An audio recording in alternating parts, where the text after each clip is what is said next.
Alright, so I'm just going to show off a few things here.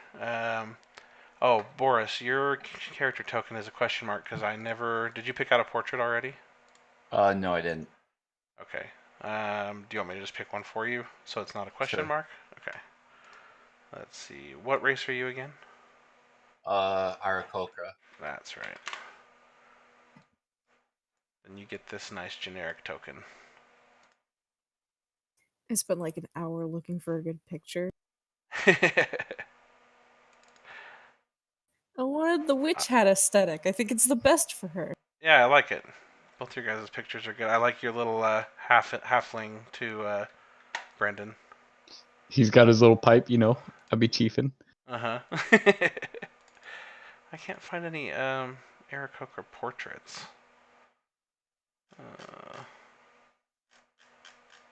No, we'll leave the portrait. At least you have a token now.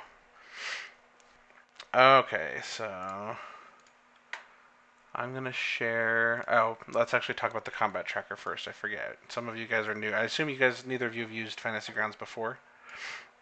No, I have not. Okay, so go ahead and hit the. There's a little button in the top right that just looks like two cross swords. And if you hover over it, it says Combat Tracker. Okay.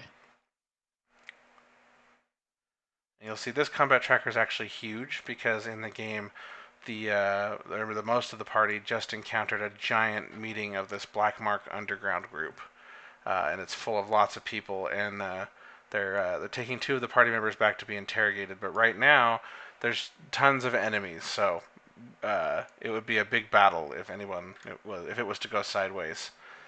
But you can see that it's super full, and in here I can roll initiative and stuff. But this is where you'll always come into to see what's going on during combat. This tracker is pretty robust, so when you guys roll initiative from your sheets, which I'll show you in a second, it will automatically roll initiative in here.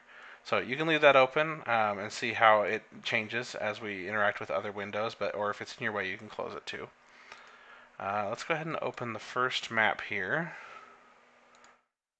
Can you guys see the solar plains map? It might take a second to load. Yep. Okay.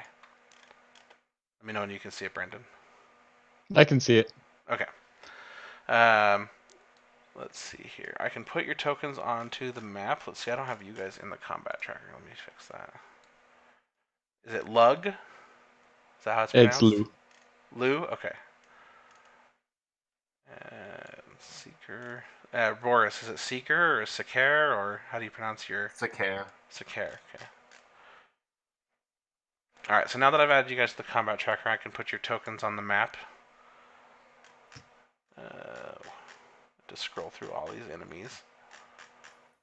Oh my god, I accidentally I put my mouse over, it's like, oh that's neat, and then I just started wheeling the mouse wheel and everything it just began spinning and I'm like, oh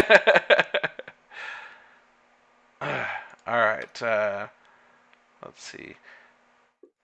Is this, oh, hold on a second. Okay. Whose doesn't see the map? I know I can see it. I see it.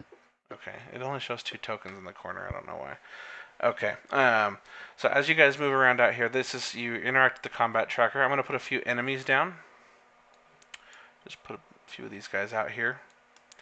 When it's your turn, or even between turns, you can select your token just by left-clicking it, and you'll see it has a tiny little gray circle around it.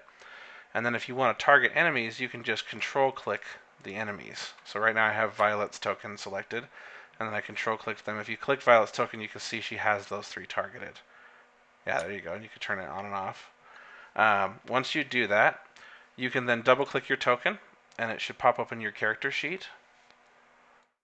And so let's talk about the character sheet real fast now that we're in here. All of your abilities that you can roll automatically have a little die next to the number. So you see under abilities on the left side, you have your main skill checks, and then you've got your saves on the right side. You can double click those fields, and it will roll into the chat. So you can see I just rolled for Violet on her sheet a dexterity 13 check. Or I can double click a save, and it will roll that in the chat. So that saves a lot of time. You can also hit your hit dice down there. So if you are on a short rest and you want to spend some hit dice to heal, You can just double click those. We are not keeping track of your active stats on here. We will do that on D&D Beyond, so that you guys have the real information that you care about is going to be there. We could build full character sheets in Fantasy Grounds, but it means you guys can't access your character sheets between games, and that really sucks. Plus, I own lots of D&D Beyond content. So these character sheets are kind of like shells of what a real sheet would be. Basically, they just have all your stats and everything that we need to do these shortcuts in Fantasy Grounds. If you click the skills tab, it's on the right side. You guys can see they're like horizontal running or vertical running tabs. You can see the next one is skills. Same thing in here. You can click the different skill checks, and feel free to click them and play with them and see them in the chat window if you need to. But any field with a number that has the little die next to it, that's when you know you can double click it. Okay, on the abilities tab, there's nothing to do here for you guys, but you'll see it has your languages listed. The only reason I bothered to list your languages is if you look in the chat window, you can actually see that little bubble drop down. You can see the different languages, and you can choose. It should only show you languages you know, and so you can speak in those languages by selecting them in that window and then typing in the box, and then only somebody who speaks your language will see it in the chat window. So that's kind of cool. That's right. And if I need to say something from an NPC, some of you might understand it and some might not. So I can post it in there. Sorry, what did you say, Boris? Need to update my languages on my FG skill sheet because of background. Do you guys have any questions so far? So my abilities aren't in this. I don't think. If you go to the Actions tab at the very bottom, and then set that to, let's see, so make sure display says Actions and mode is standard. Are you seeing that, Lou? It shows my weapons. It doesn't show like what I can do with them. So you should see dagger, rapier, short bow. Are you talking about like you want the weapon descriptions? No, like I have certain abilities that I can do, and it doesn't show those. So what do you see in your window? Because I see you have a die +7 field that you can click to roll like an attack roll with a weapon, and then you have the damage right next to that. Do you see something different? Yeah. No, I see that. I'm just like my abilities in general doesn't show on here. Yeah, remember how I said these are like shell sheets with just your stats and like dice roll formula? Oh yeah. D&D Beyond is where we'll get all the major information about your character. It's just too hard to maintain both sheets. The Fantasy Ground sheets are actually really hard to work with, to be honest. It's like this weird cumulative thing where you drag a class over and you drag all these features onto it, but if you accidentally drag something onto it you didn't mean to, dragging something over does a lot of different things to the sheet, manipulates it in like 10 different ways, and then you have to go track down exactly what it manipulated and undo all those things. So it's easier usually to just start fresh, and then you have to rebuild the whole character. So we just decided D&D Beyond is way easier to use, and we'll just the only thing I do for you guys is I fill out these sheets enough that you can roll the dice without having to type all your dice formula. Does that make sense? That's good enough for me.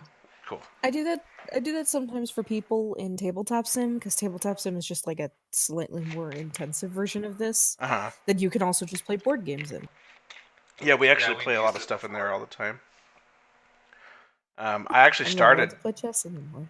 I actually started DMing in there, and then I tried this out, and I was like, oh, I think I want to do this. Yeah, plus one or two members of our group, their machines really don't handle tabletop sim very well. Yeah. I mean, one of them barely handles. Mostly I like this for the DM stuff, because I can keep track of a lot of stuff as a DM in here that pretty easily.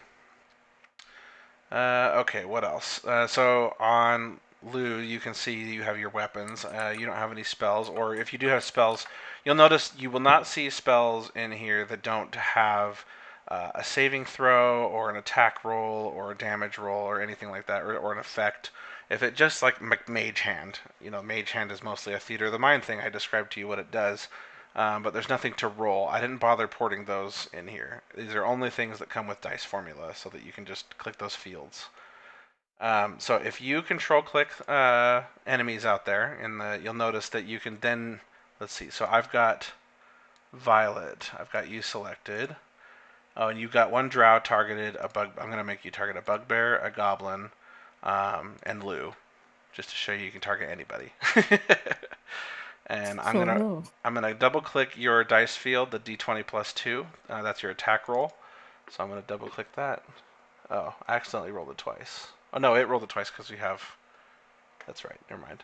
Okay, so I double clicked that and it rolled against all 3 targets. You'll notice that it missed on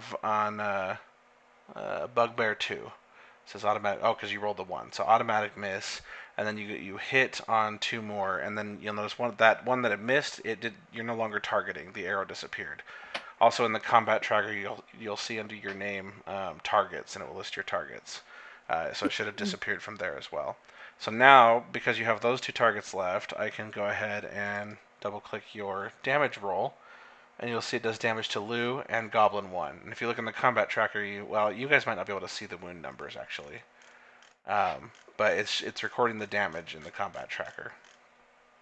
It'll let us know if it's healthy, wounded, dead, heavy.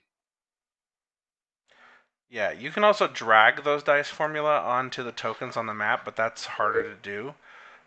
It's easier to just target the thing you want and then double click. Do you guys have questions for how that works?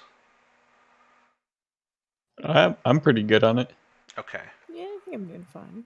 I think that's pretty much it. There's not a lot else. If it does have a saving throw, let's see. Hold person.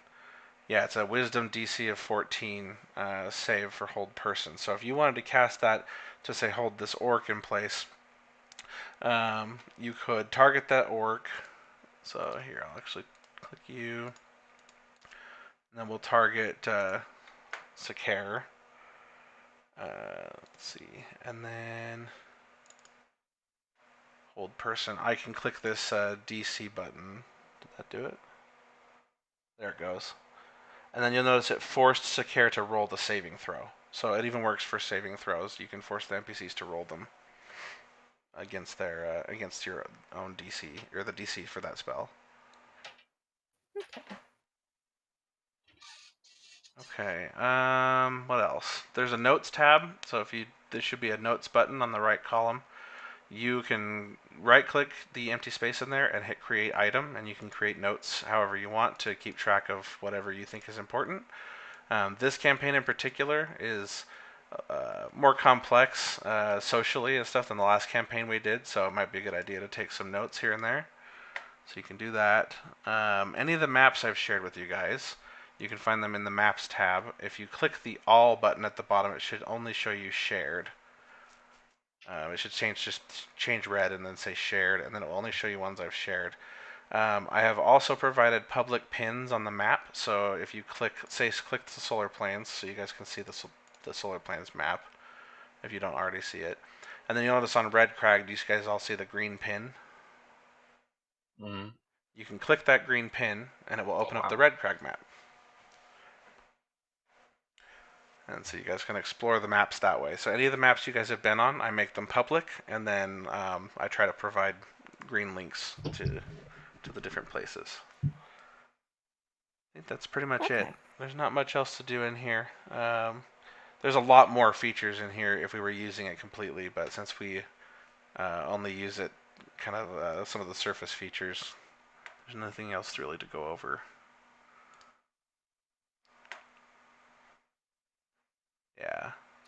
What's cool is if we did use it full, we could have it. I can put you guys in a party in this party window, and then I can like resolve an encounter, and it will automatically split up like treasure and XP and stuff into your inventories. That's kind of fun.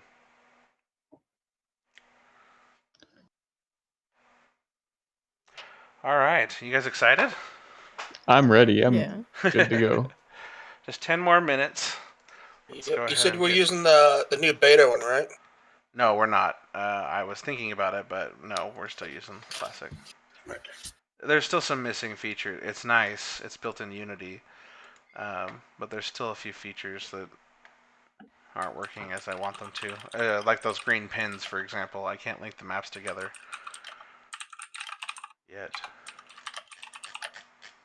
Yeah. Is Coleman not playing tonight? No, he was going to, but then he realized he had work in the morning. So we're just waiting for Bunsen and anyone else? Yes, Bunsen, Mirma, Deranged, and that's it. PJ and Cubman are out tonight. Oh, nice. Let's me double check the audio levels. Rainbow, say something real fast. Say something real fast. Okay. We've had incidents before where we did a whole episode and I was streaming, but the volume wasn't working, so no audio on our resulting recording.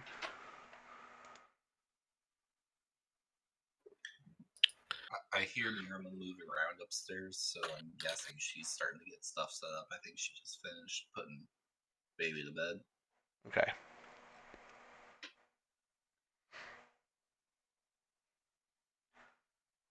Let's see, there we go.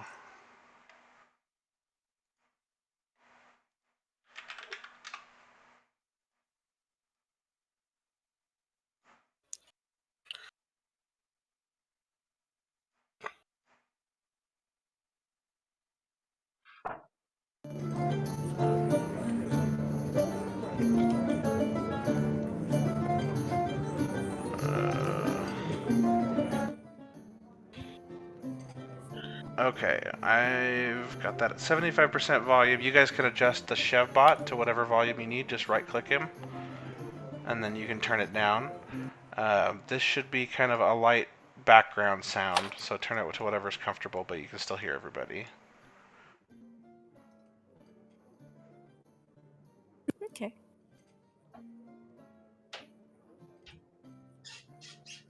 Awesome. Well, cool. It's nice to meet both of you. Yeah, nice to meet you too. Hopefully you Nice guys to have meet you. fun and we see more of you. This campaign has been so fun so far. Nice. See, I'm usually a DM, so it's kind of nice to just be a player for a while. Oh yeah, I noticed that from your horror story. Do you do a lot of DMing?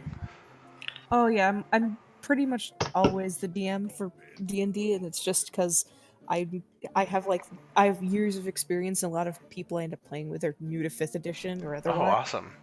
You can point out all my mistakes then.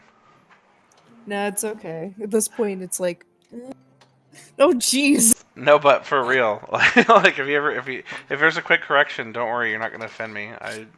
I've only been doing this for a year, so.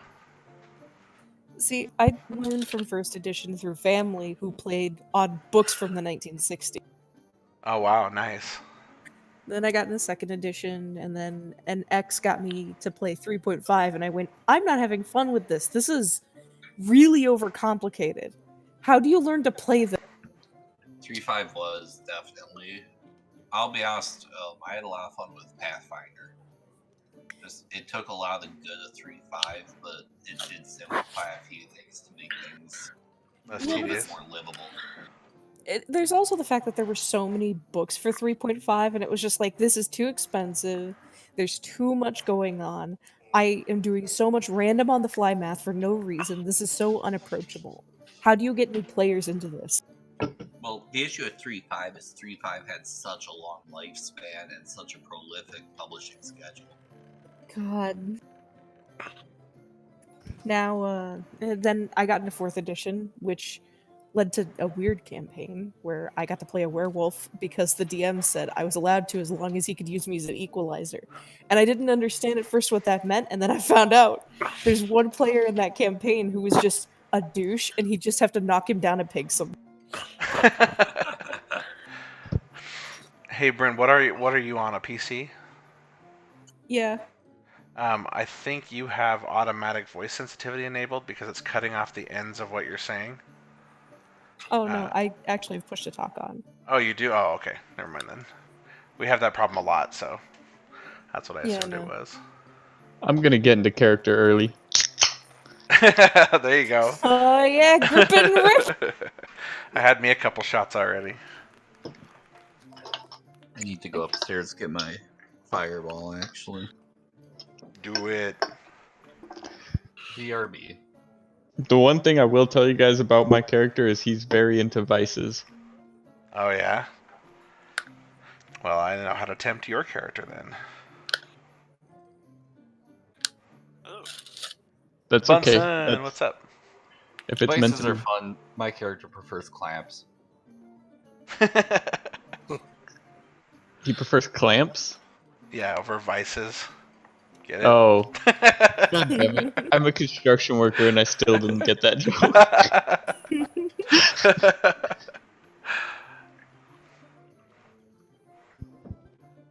5th edition has led to a lot of weirdness where it's like I learned to play because I found a group of people at a local game store when I was back in Florida. And then like I got people in online and I've been doing a lot of teaching, and looking to be a player, it turns out, is really hard because it turns Yeah. out people are crazy on. That's actually why I started out playing this game as a DM, because I couldn't find a game. And I really wanted to play, so we just started it on our own. Like that one story isn't my first Roll20 like horror story. That was just my last one. Yeah, There I figured. What happened? There was like a group where the DM and one of the players were in cahoots, and the DM was just desperately attempting to kill us during an Underdark campaign. Like it was just bad. That was actually where Violet first had an early incarnation of. She ended up getting lost in the Underdark was the bit, and I loved it. I don't understand how some of these horror stories happen. They're just insane to me, some of them. I think it comes from like bad roleplay forum etiquette. It's like roleplay forums that teenagers got onto, like I was one of those teenagers. They usually had only some rules and kind of just let teenagers go crazy. Mm-hmm. And because they were usually run by other teenagers who were just as bad. So when they get into role playing here, they don't think about the social contract that comes with it, or any of like the teenagers etiquette want to stuff, be and they edgy. don't grow out of it. Ow, the Yeah. So, Bunsen, can you do me a favor and talk? Yeah, talking. Hello. Is he low to everyone else? Yeah, he's Yeah, very quiet. low. I had to raise his volume throughout the entirety of episode 1 because you were so quiet. Oh, maybe my mic volume turned itself down in my system settings. Suddenly you sound okay. I moved my mic 0.5 millimeter. Yeah, I think there's something with that because I think you've done that before. You get really quiet, but you barely move the mic, and then you're fine. Like I move it away so that my cheek doesn't rub into it while I'm talking. I guess I'll It just sounded let like you you know was it's like happening. you sound like you was in like the other half of the room trying to talk across the room. Well, everybody, I guess we're waiting on Deranged and Mirama, but She'll be on Boris, in a few minutes. Rainbow, and Bunsen. This is Brendan and Bryn. I recruited them on Reddit. I decided to go looking to see if we could fill out some more of players' slots, since we constantly have people that are absent. Hello. That will help out a lot. Hello. At Yeah, least for my welcome. screen, Seeker Aru has no profile icon. Yeah, I couldn't find an Aarakocra portrait. Guess I can work on that while I'm waiting. Oh, is there Hello. another halfling? Is Sam Blade a halfling? I don't think so. No, What kind of Aarakocra is it, out of curiosity? I am a changeling. Oh, okay. There we go, other. So hello, Brendan and Bryn. Hello, hello.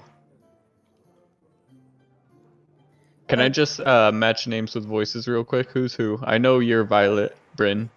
Yeah. I'm Bunsen Jarrow. I play Marina Vitae. I'm Rainbow. I play Sam. But that's not what everyone calls Sam, though. You'll learn about that later. Okay. Sam's name changes every 30 seconds. And I'm then, of Boris. course- I play oh. Sakare. And then, of course, I'm Chev, and I am the DM. Yes, sir. Yes, sir.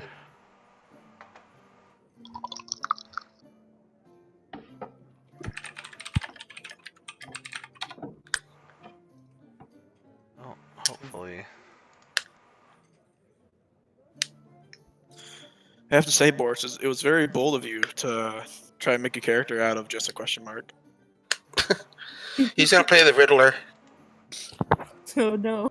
Yeah, that's not what the character looks like. That's the character's logo.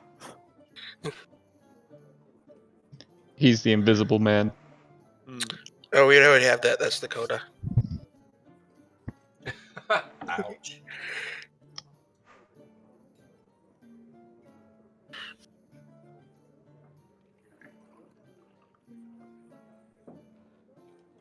Alright. Hello. Deranged, what's up?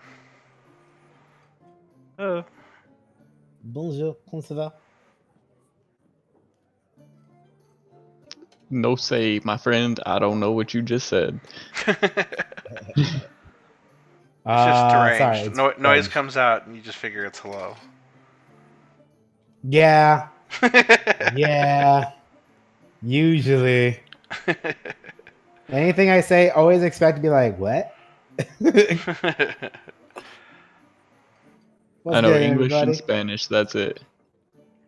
What's All good, right, my I speak a friend? little bit of Spanish too, bro. I only speak the bad words.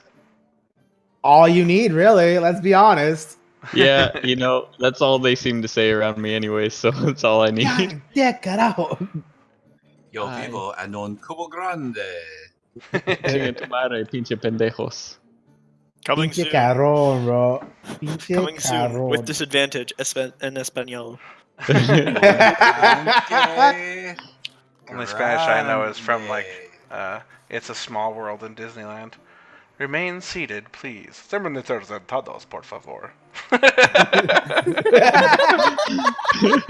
That was actually pretty good, to be honest. I'm Good convinced. pronunciation on that, bro. I know a phrase in German, but it's the most pointless phrase on the planet. No, Oh, Brief yeah. Trägerkunft. And The what does it postman mean? is coming. The postman is That's coming. That's not a Door useless mein phrase. Hosen. Mag ich es tragen? I have no, like, I know a little bit Mein Kampf? Japanese too. Wow. We don't talk about that one. That's the only German I speak. Wow. I know a little bit of Japanese. Nani kikere and ima nanji desu. I also know Toro wa God, dokko it's a kebab! desu. Omae That wa too. mu shindayu. Omae wa shinderu. Nani? What is happening here? I'm The telling you, multicultural. Wakarimasu. multicultural. Wakarimasu?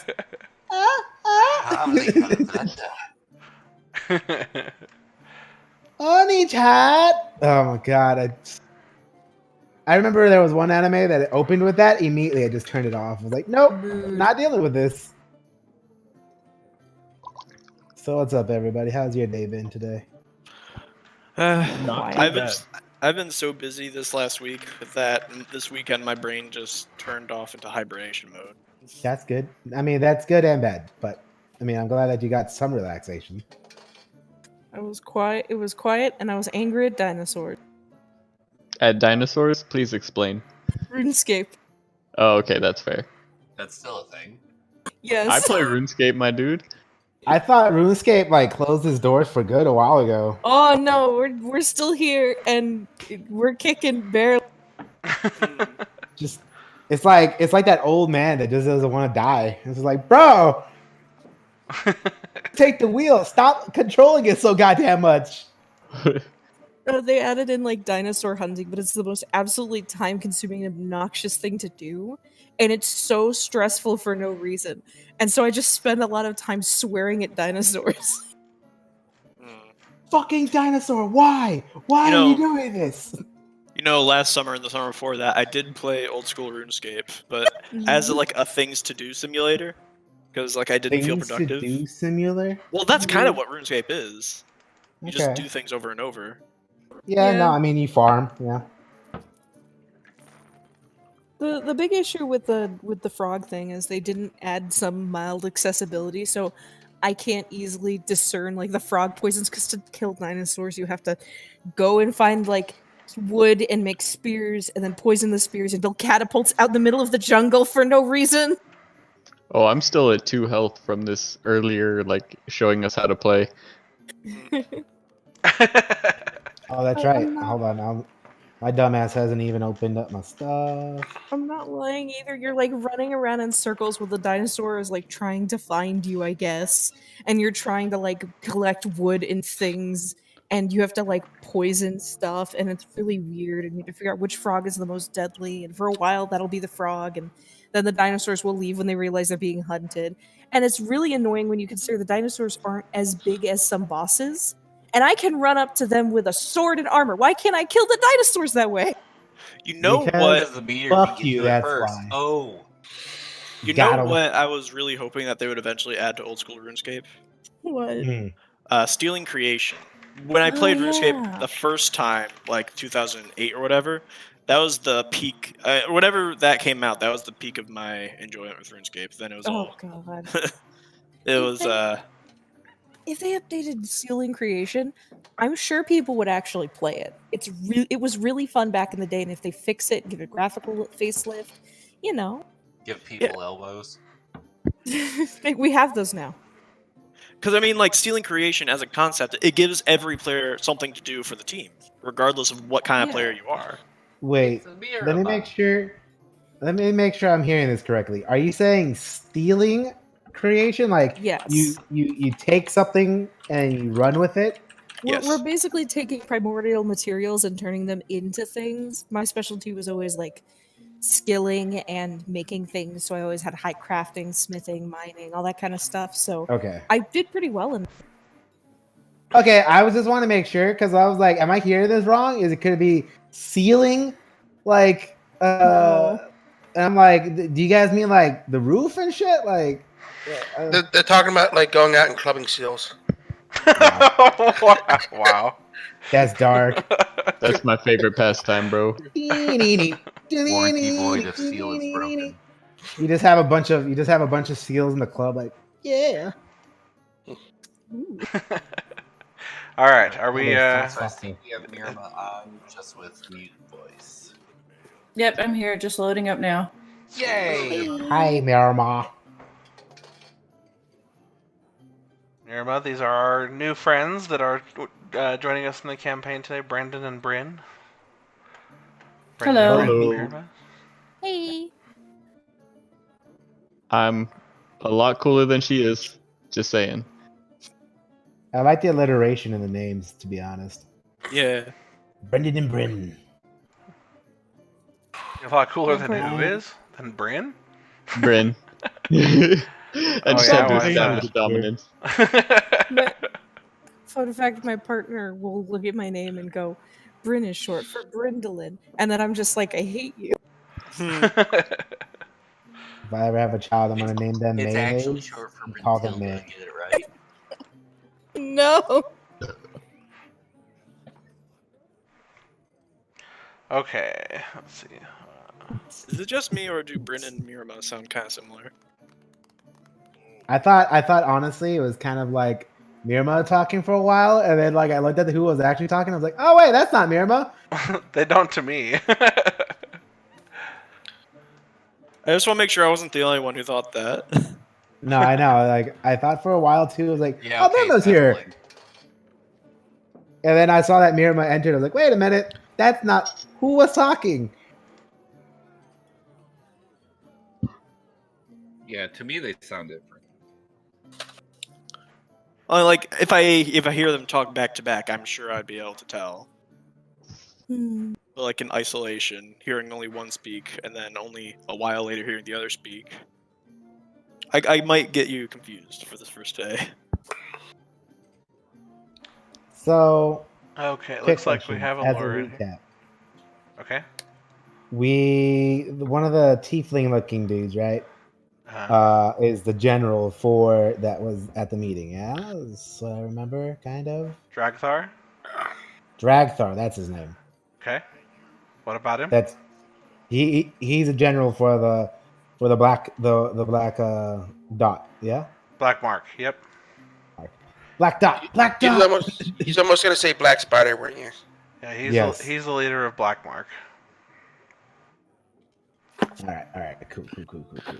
What's his name again? Dragthar. Okay. Dragthar.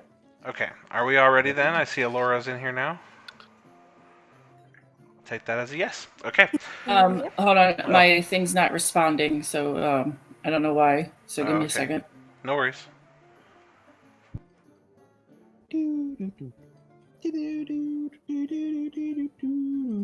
Rest in peace, the shiny that was in the cave earlier. Y'all Yeah. ever? Okay, I get it all working. Nice. All right.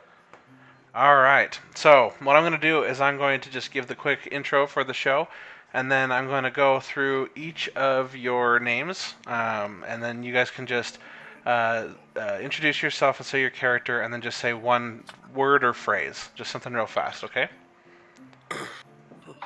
All right. On one. 3, 2, 1.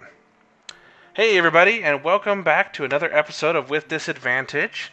This is Solstice episode 3. As always, I am your host and DM, Chev, and we have a couple new people with us today.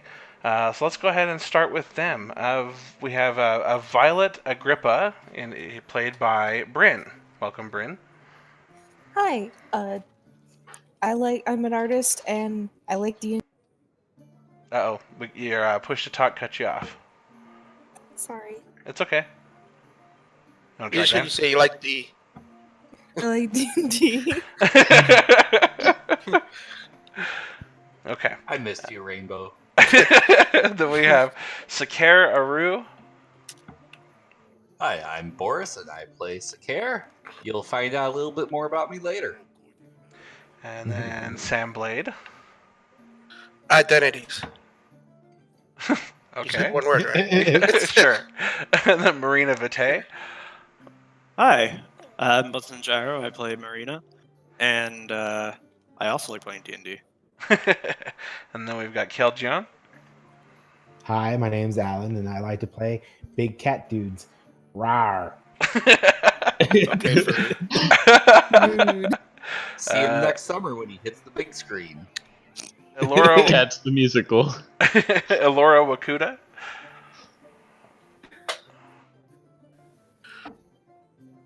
Irma. Oh, I said hello. Did you not hear it? Sorry. Okay, and then lastly we have another new one, Lou. Welcome, Lou. I'm Brendan. I play Lou, and me and him both have in common that we drink a lot. Oh yeah. All right, welcome aboard. Today we're missing Audafon and Dragthar, so I'll be taking over Dragthar, and then we will talk about what's going on with Audafon real fast when we begin. You guys excited? Yeah. Yeah. Nice. Let's get going. Okay, so I think I opened up the Snake Den Passage map for all of you. Yep. Okay. Yep. Let's go ahead and recap what happened last time. So, Audavon and Sam made their way to the entrance of the solar mines, which if you've got the solar planes map open, you can see on the right side, there's a little mine shaft there called the solar mines. They went over there because they heard about a meeting of this underground group called Black Mark. Audavon is basically just curious, and Sam is following Audavon. On their way there, at the entrance, they met Keljion, the giant lion tabaxi man, who has... what were you doing there, Keljion? I forget. I was there to find the meeting of the fucks that took my son. Oh, that's right. You've got a grudge against Black Mark, and so he was there trying to hunt them down. He heard about this meeting as well. Sometimes they conduct these meetings in places where other people can find them. So that's how new members will find them. They'll be told of this one-time meeting place. So it was crucial that anyone who wanted to meet them there had to meet them at that exact time. On their way there, Elora and Marina were sent to check up on what was going on in the solar mines by the king, Jonathan Withelm. And he sent you guys out here to find out what's going on. And they watched as Audavon, Kelgion, and Sam were picked up by this giant group of all sorts of people, orcs, dark elves, and just a wide assortment of races are in this party, basically. And they're all meeting to either be longtime members of Black Mark or are looking to see what Black Mark is about. And while they were in there, what happened? I think Audavon used Thunder Wave to kill some Got us skeleton captured. zombies. Yeah, and got you guys captured because it drew attention. Excuse me, drew attention to your group. And then Marina and Elora, you guys watched as they took them through this rock face, almost as if the rock face wasn't there. And you followed them through into this hidden snake den passage that looks relatively undisturbed for a long time, except for the walking trail that clearly Black Mark members use from time to time. You've followed them down, and they are standing in front of this giant ancient snake head skeleton. And they are about to be interrogated by this large group. We did not include the large group's tokens on this map because there's so many that it's a pain to transfer them. So we'll just use your imagination for now. There's a lot of them. Yeah, but there's a lot more than just the 4 tokens you see there. There's a huge group of people surrounding them. Let's see. Among this group is Lou. Lou is familiar with Black Mark for some time now, right? Yes, sir. Okay, yeah. So you are at this meeting. You were brought here to recruit some new people, answer questions, and provide backup where needed. So let me get your token in there.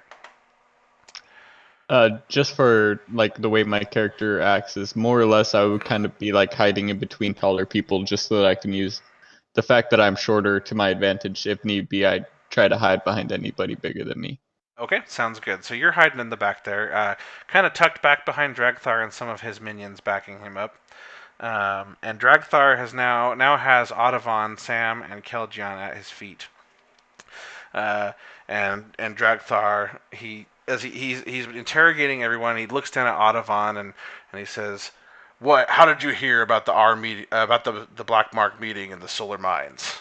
And Audavon says, "Well, we received some intelligence that we were supposed to take back to the Dominion, but I was curious to see if there was actually a meeting going on and if I could find out more information about Black Mark." And Dragthar just looks at him suspiciously and he just says, "Why?" And Audavon looks back at him, and just as he's about to answer, a familiar little face appears between the people, the crowd behind Dragthar, that only Audavon recognizes. And Audavon immediately sits up and he says, "Naya!" And she comes out. She says, "Audavon!" And they both kind of embrace. And they go off into the corner and start talking. And you guys can't really hear what they're talking about, but they clearly know each other. And Naya was clearly part of this crowd of Black Mark members. And so Audavon and her disappear back there for a little bit while Dragthar still talks. Dragthar kind of watches as they walk away and then just kind of scoffs, like, okay, like someone knows him, so he's going to let Audavon go. Because that's basically the same as vouching for someone here. If somebody in Black Mark knows someone and they bring them here, that's kind of how they expand their numbers. So Dragthar is now basically ignoring Audavon, and is trusting him temporarily since he knows someone here. And so he looks back down to you, Kelgion and Sam, and he says, "And why are you two here?" Just to clarify, we still have the bag on our heads, or? Oh, no, they would have taken those off. Sorry, I just forgot. All right. Kelgion's just I'm just gonna stare at them for a long in silence, brimming with hatred, looking for any chance to get my hands on restraint so I could squeeze the life out of his throat. I work for Audavon. Audavon. That him? And he points over to Audavon with Naya. I say yes. Naya and Audavon, both half-elves, by the way. I didn't describe her very well. But they clearly have a history. And what do you want from Black Mark? Nothing. I just came here because he was here. So you just follow him around Oh, for he's no paying reason. me, so he's paying me. That's the reason. And what does he want from Black Mark? I don't know. He didn't say. Is he the one that belongs to her? And he points to Naya. I believe so. And he looks at you, Kelgion. And why are you here? I'm here to kill you. You're here to kill me. No, your entire group. But I mean, since you're clearly head honcho, you. You declare hostility on Black Mark. Yes, Can I ask you why? took my son. I didn't take anyone's son. Oh, so the village that you slaughtered, well, not you personally, but your group slaughtered in the blasting sands. Tell me, Lion, when did this occur? 5 days ago. Is that really how long it occurred? I thought this was a long time ago. No, just very recent. Direct action. Okay, so we got to decide here because when we spoke, this happened a long time ago, and then I told you after that Dragthar took over, and they no longer are a band of just thugs. Is that makes a difference? But if I have to rework something here, I will. Nah, it's good. We'll go with what you said. Okay. Add more Sorry. drama, really. Long-lasting hatred. So that's what I figured. So you've been chasing them for a while, and you finally caught up with them. Okay. Yes. All right. Now Yes, we're on the sorry, same my page. bad. That's okay. Tell me, Lion, when did this occur? Fuck. When did we say? So 2+ years ago. You can make up whatever number beyond that if you like. 9,000 years ago. 3 years ago. Make a motion, like with my bound hands, to point around like my waist level, about yay high. Looks kind of like me, except no fringy mange. We don't know the whereabouts of your son. No, well, it's still here to hurt you all. Like until I find him, I'm killing people. You are a fellow solar plainsman. Do you not see what we are doing here? I see that you killed my tribe and that you took my son from me. That's all I can see. I don't care what your thought process is. You took my only family from me. He steps forward and he puts his hands on your shoulders. Do you resist? I kind of like shrug his. Get your hands off me! You shrug. Don't touch me! Okay, so he gives up on trying to put his hands on your shoulders, but you get the impression he's trying to just to get your attention. He's trying to be sincere, and he looks you in the eyes, and he just says, "You don't understand what we're trying to accomplish here. All I can tell you, young lion, is that we do not have your son, and I was not aware of any plot by Black Mark to take your son from you. Wow. Tell me, where did this happen?" In the blazing sands, just past the. That's what they call it, right? I'm sorry. Blistering sands. It's okay. Blister. Because of the B and an L, it's my brain. In the blistering sands, just 3 or 4 years ago, just on that near the edge of where the dome is, where the dome begins. The edge of where the dome begins. You must mean the outskirts of the blistering sands? Yes. You've come a long way, young lion. Mm-hmm. Let me tell you something. What is your name? Kelgion. Kelgion. If I promise to root out who's responsible, if they are indeed Black Mark or another group, will you hear me out? Possibly. Can I slaughter them? If they are indeed guilty, we will hold an honorable trial, and you may distribute their judgment. So I see that the halfling costume, and I kind of like how he looks, so I transform him to look just like him. You're looking mighty handsome. All right, so so I'm gonna Sam, notice that he's changing into me, and I'm gonna start walking towards him. let me get his token here. There we go. All right, Sam, you now look exactly like the halfling you noticed across the way. Okay, Lou, do you say something to him? Hey, bud, you look familiar. You want a drink? Oh, sure, I'll have a drink. All right. I'll pull out my bottomless flask and hand it to him. Nice. Am my hands still tied up, or? No, so your bonds have been released. You guys are just. I take a swig of it. Dragthar, Nice to see me. while these two are drinking over here, Dragthar looks back to you and he says, "Kelgiod, do you accept my offer? I promised if they are part of Blackmark, I will let you handle that. But we are here to talk about Blackmark's next move. And if you are interested in joining our cause, then please stay and listen." Given that, like, I don't really have much of a choice, like, No, do that. no. In fact, he's being actually far more polite than you expected, and you don't get a threatening sense from anyone. They're all just kind of standing behind him, almost eager to just hear him speak. They just look like they are just thrilled to be in his presence. I give him a wary squint, and I kind of give a shrug. Fine, I acquiesce. And as you say that, you notice Sam, Audovon, and Naya. They step into the snakehead, still talking, still kind of like have each of their hands on each other's forearms, kind of like they're just not a full embrace, but a sort of half embrace, like they've been a long time separated.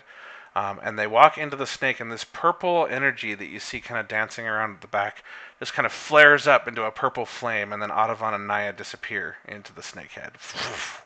Nobody seems to notice or care that, or that if they do notice, then it clearly doesn't seem abnormal to anybody else there. Can I kind of point and be like, did they just die? Ah, you mean the snakehead. This is our Yeah, way. that. This is our way to the Blackmark territory. We do not We do not take direct passage, or else we will be found. Okay. Nifty little thing to do. I kind of like it. So he seems kind of satisfied that you're gonna listen. Elora and Marina, you guys are watching all this go down from the edge of the passage. I'm gonna have you guys roll fresh stealth checks. All right. I was actually gonna ask, what's the terrain like in this like corridor? Does it like, is it completely flat here? So it's kind of descending down. It's like a descending cave. It's going downward, kind of a downward slope. Okay. And then down here, yeah, it's another. It goes down a little bit. Okay. Have we been basically just hearing and seeing all this stuff? Yeah. So you've clearly been able to hear what Dragthar is saying to Kelgion. You may not be able to hear anything going on in the murmuring specifically, unless you're trying to listen to something. I'll have you roll a check for it. But yeah, so you guys are able to hear what's going down. Dragthar doesn't seem very threatening. He's an imposing presence. He's a very large, broad-shouldered tiefling, fiery red skin, and you can just kind of feel the heat emanating off of him. Kelgion and Lou and Sam Blade, you guys are all around him. You guys can just feel the heat emanating from him. But other than that, his mannerisms seem downright polite. I do that cat thing that like cats do when they're next to something really warm. I'm like, I look kind of at lean towards them just a little bit. I look at Dracthar and I say, "Do you have a cold or something? You seem a little bit warm, or a fever." This is how I am now. It's a long story, which I will tell one of these days. But tonight, we focus on the Dominion. And he starts talking. He just kind of turns and raises his arms over everybody and starts shouting over the whole crowd. The Dominion moves against the two kingdoms. We must thwart their efforts, take over their territory, and control the Dominion. And everyone around kind of cheers. Woo! They're all kind of just happy to hear him speak motivational words. They don't even really know what he's talking about yet. But he does tend to talk about the Dominion a lot. So, Well, I mean, he's no friend of mine, but you do know that the Autobahn, he's with the Dominion, right? Autobahn is of no concern. All right. Naya will take care of Autobahn. The rest of you, with me, join Blackmark. We will become your trusted allies. We will support you across the solar planes. Anytime the Dominion tries to take what we have here, we will be there. That is what we are about. The Dominion takes people, turns them into slaves, makes them dig their deep tunnels. We will no longer let them take advantage of us. And he goes on and on and on about this cause of trying to thwart the Dominion. I'm gonna whisper to Alora. I'm gonna whisper. So they're the good guys then, right? And I'm gonna turn to Marina and just whisper, say, I didn't know the Dominion were the bad guys. Yeah, this is news to me. Do you think we should go back and tell the king, or should we stay and find out more? I think we should figure out what's happening with that weird purple snake head thing. And Alora nods because she tries to seem like she would rather stay and find out more than go back. Okay. So you guys are just going to stay and keep listening then? For now, yeah. Okay. Alora is at least. All Yeah, right. Marina is. So while this is all going on, Sakar, you are familiar with Blackmark. You're associated with them. And you come out of one of the holds just to kind of see what the commotion is about. You didn't really pay attention to know if there was any meeting going on, but you kind of noticed that the hideout's unusually empty, and so you find the energy vortex at the edge of the hideout where they usually put it, and you step through and you appear inside the snakehead, and you see the meeting that's going on.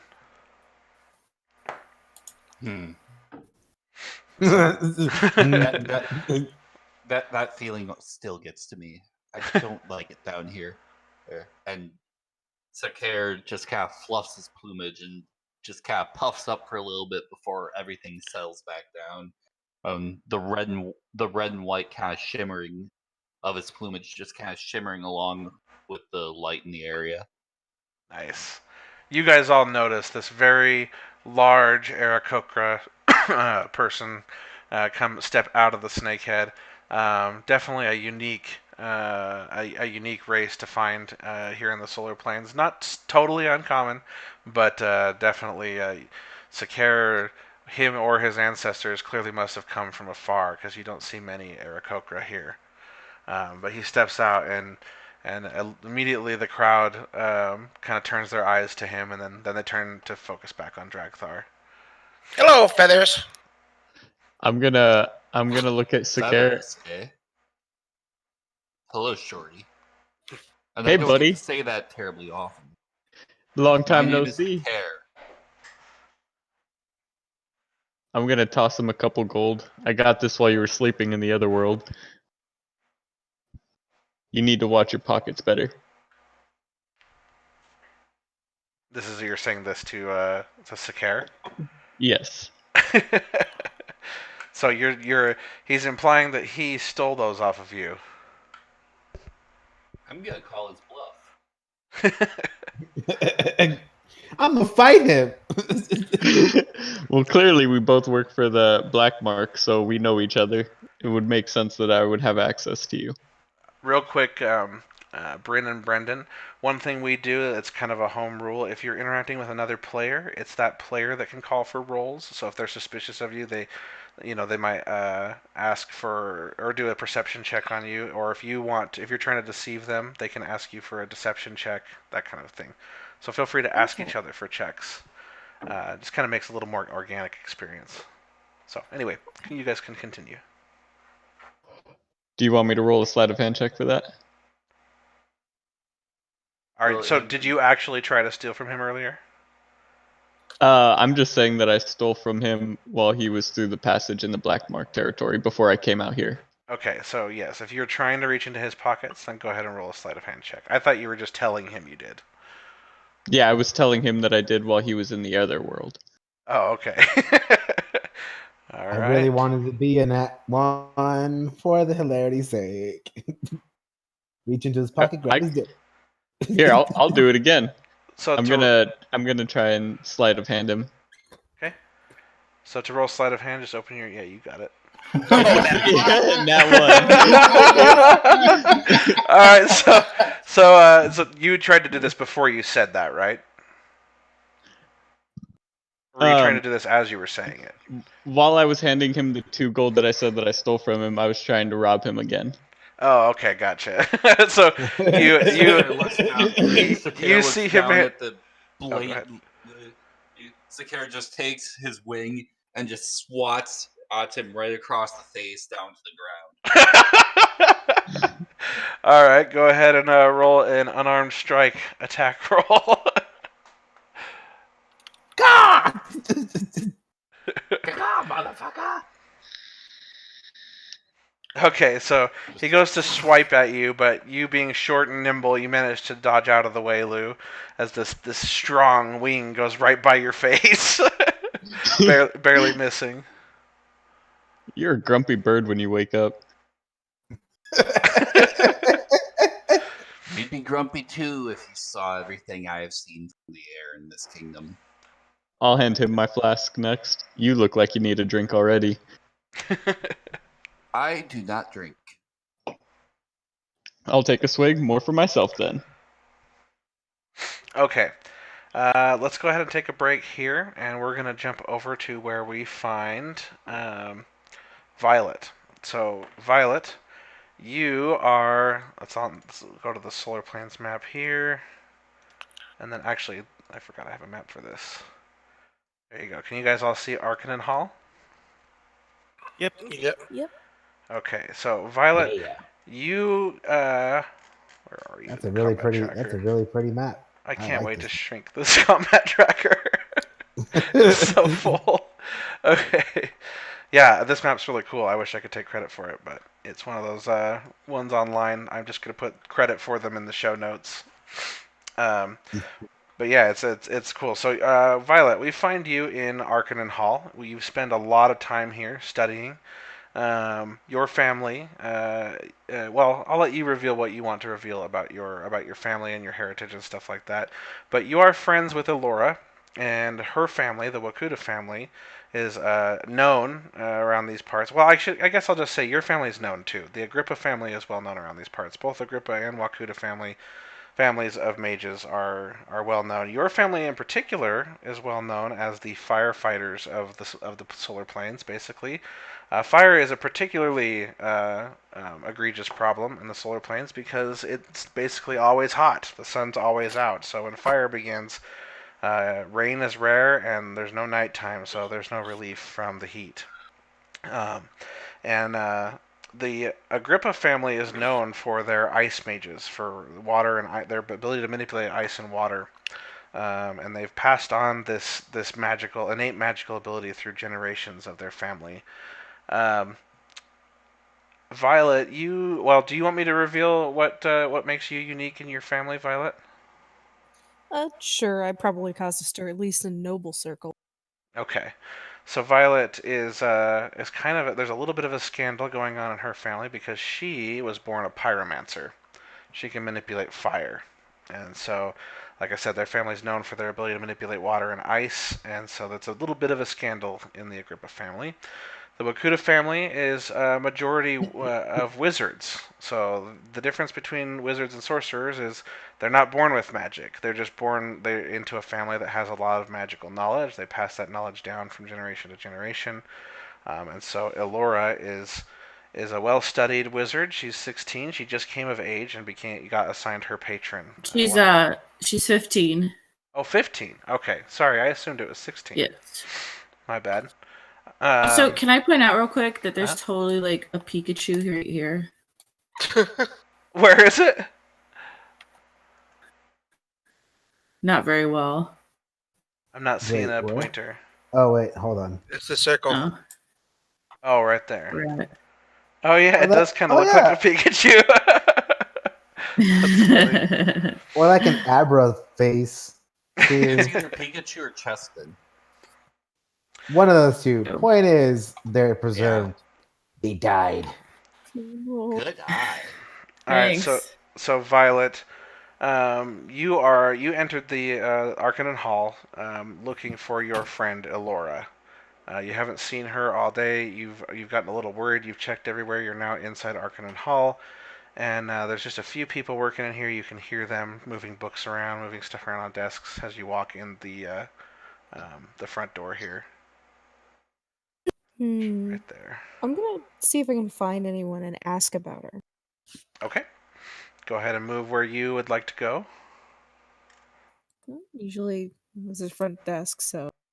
Okay, so you walk up to the desk. There's nobody there that you can see. You can hear this doorway is wide open, and you can hear there's something going on in there. As you look to your left, you can see clear in the back. There's this little old woman who is sitting at the desk over there, and she's messing around with this like skull on the desk and a brush. Mm. I'm gonna head over there. Okay. All right. Excuse me. Have you seen Allura today? She turns around and she goes, "What's that?" And Allura. She's about yay tall. I haven't seen her anywhere today. as she turns around, you recognize her as Lady Murphy. She's one of the groundskeepers, basically. She comes in and she dusts off a lot of the stuff in here, helps keep the place clean, and she has a few little helpers that you've seen around the place. And she turns to you and she just says, "Elora, Elora, remind me, which one is Elora?" I just describe her dark skin, yay high. Uh, warlock. Just recently got her paid. Oh, yes, yes. No, I haven't seen her around here. Did she by any chance say where she might be going? Well, she might be at the Wakuda house in Withelm. She spends a lot of time there now that she has her patron. Most of the Wakuda family, they spend their time in the castle on royal grounds. All right. Thank you. You're welcome, dear.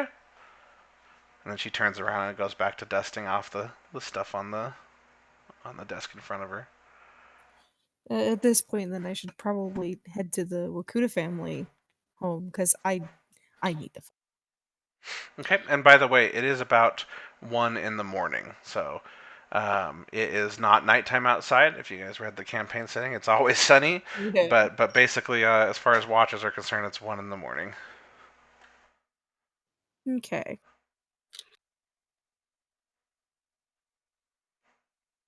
Do you go somewhere else inside here? It's always sunny in the Solar Dome. Would I have any idea of what she would want to do if she's not here or seemingly anywhere else? So you could try asking I could her tell else. you. Sorry, what's that?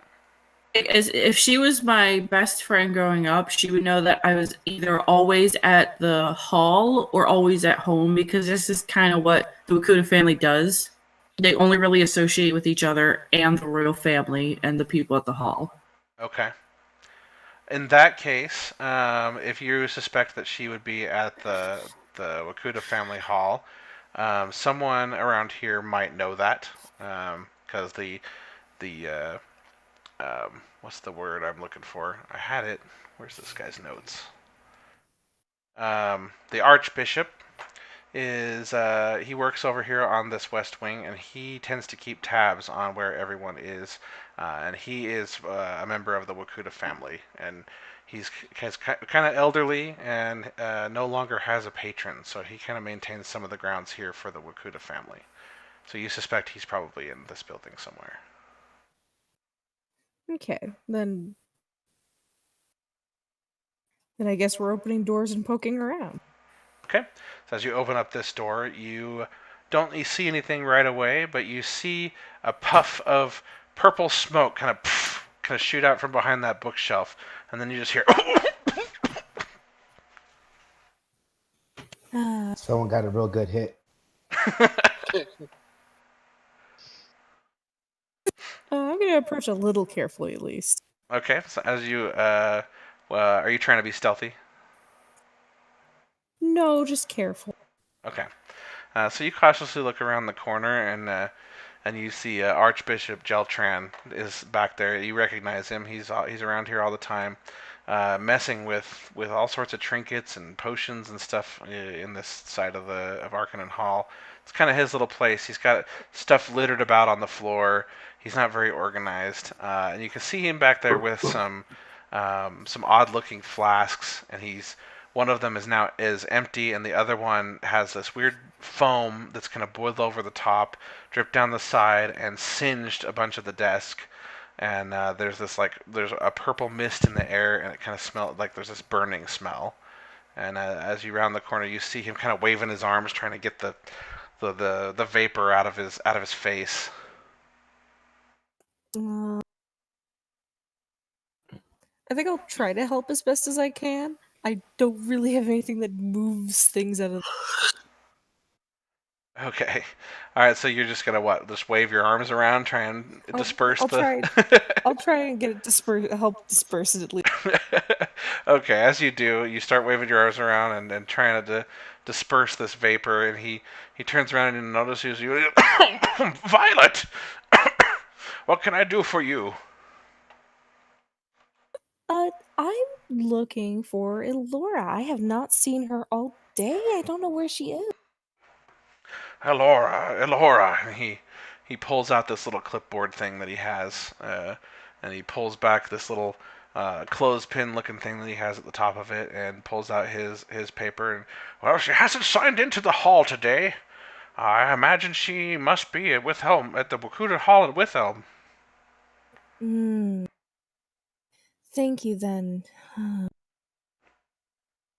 I heard her grandfather was at court today and had something for his granddaughter to do, or something for her. I forget what. I was busy when he was telling me, but she might be with her grandfather. All right then. Thank you very much. You're welcome. Do you need any help with that? Just kind of looking at the whole the potion that's bubbling over and everything.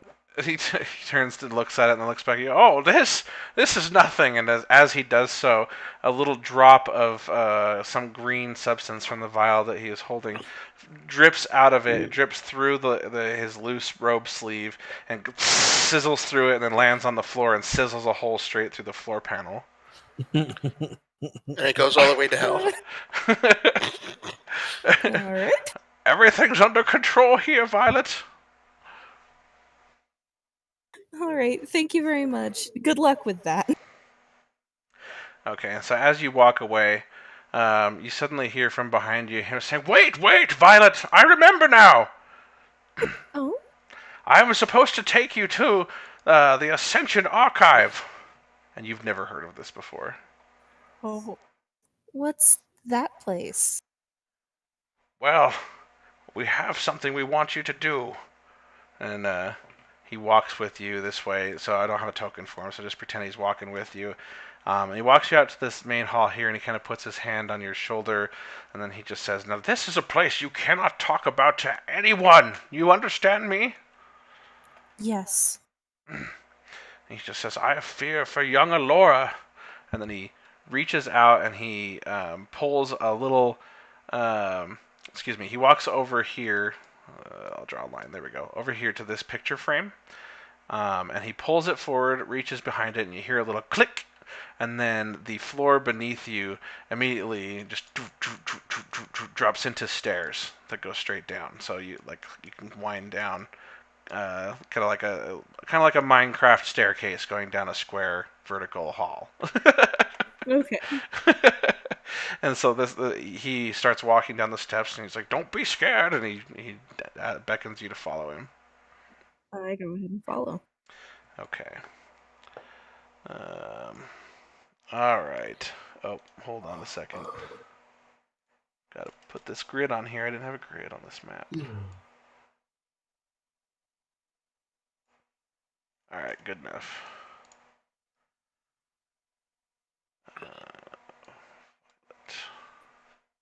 How do I? Violet, Violet. There you are. Violet. You're turning violet, Violet. All right. Okay. Yeah. Can you guys see this map? It's loading. Okay. Yeah, it's So- loading for me too. As you guys get down to the bottom. Oh yeah. Let me know when it shows up. I should have. It shows up. There we go. Still loading for me. All right, there it goes. Okay. As long as Bryn can see it for now. So he takes you down to this chamber that you've never seen before, and it's full of. It's kind of a. It's dark and dim, but it's got like this kind of purple sparkling effect throughout the chamber. This purple glow. And you can just tell that this place is rich with arcane energy. And there are bookshelves all over the place that contain all sorts of very odd-looking books. Books unlike you've ever seen before. Just some oddly shaped books. Some of the books are open and almost look like pop-up books, except for the pop-up elements are like super real, hyper-realistic 3D images of what's on the page. Especially on this desk, you see some of those open. And so he walks you around and down these steps, and then walks you up to this desk. And he just says, "Young Alora needs to be told." And he hands you this parchment that's got some twine around it. And it's got one of those wax seals to ensure that it hasn't been opened by anyone except for the intended recipient. And he just says, "You must take this to young Alora." Okay. You mentioned she's in danger? What would She that very well may be. If you haven't seen her for the entire day, then I fear I may have been too late. I just forgot. I'm so busy, you see. That's understandable. Do you have any idea? Do you remember at all where he said she was? Ah, yes. We have been keeping tabs on the goings-on throughout Withelm. The king is growing paranoid. You must get this to Alora. She must be notified of what's going on in Withelm Castle. We have word that she was sent to the solar mines to find what is happening with the supposed meeting there. And then he walks over to this bookshelf, and he reaches in and he pulls out. There's like a bunch of bones on this shelf, and they're just kind of scattered around. So there's like finger bones, and then there's like half of a skull. And he picks up one of the finger bones off the shelf, and then puts it back kind of at a different angle. And this bookshelf opens and slides to the left and to the right. And then let's see here. Where's the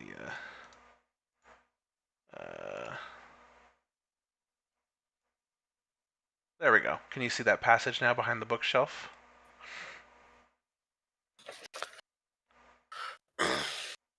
This is a swanky looking map. All right. And so he opens up this bookcase and he says, "Now go. She's somewhere in there." And you follow this cavern for a really long time, and it's really dark. Do you have dark vision? Yes, I am a half elf. Okay. So he just sends you through then, and you do not. He doesn't bother giving you a torch or a light source, and then he closes it behind you. "If you need me, I'll be in Arcanen Hall." Thank you. You're Thank you welcome. All right. Do you love that the life and death situation is less important than his? Yeah. All right, time to get down this tunnel. Okay, so you continue down this tunnel for a long ways, and then you encounter a dead end. And I'm gonna jump back to you in a minute. So we'll leave that map for there for now. Close Arcanen Hall, and then we'll jump back to you guys in the Snake Den passage. Dragthar is just finished going on his speech about why Black Mark is important and why the Dominion must be overthrown and why you are all key to his cause and he can't do it without you. Blah blah blah. Hey, while he's talking, wait. While he's talking, I want to try to stealthily cast Detect Magic. Okay. All right. So you cast Detect Magic, and you can see. I think you did this last time, actually. But I forgot about it till just now because it was in my notes. it's okay. So yeah, I'll remind you of what you see. You see a very bright purple.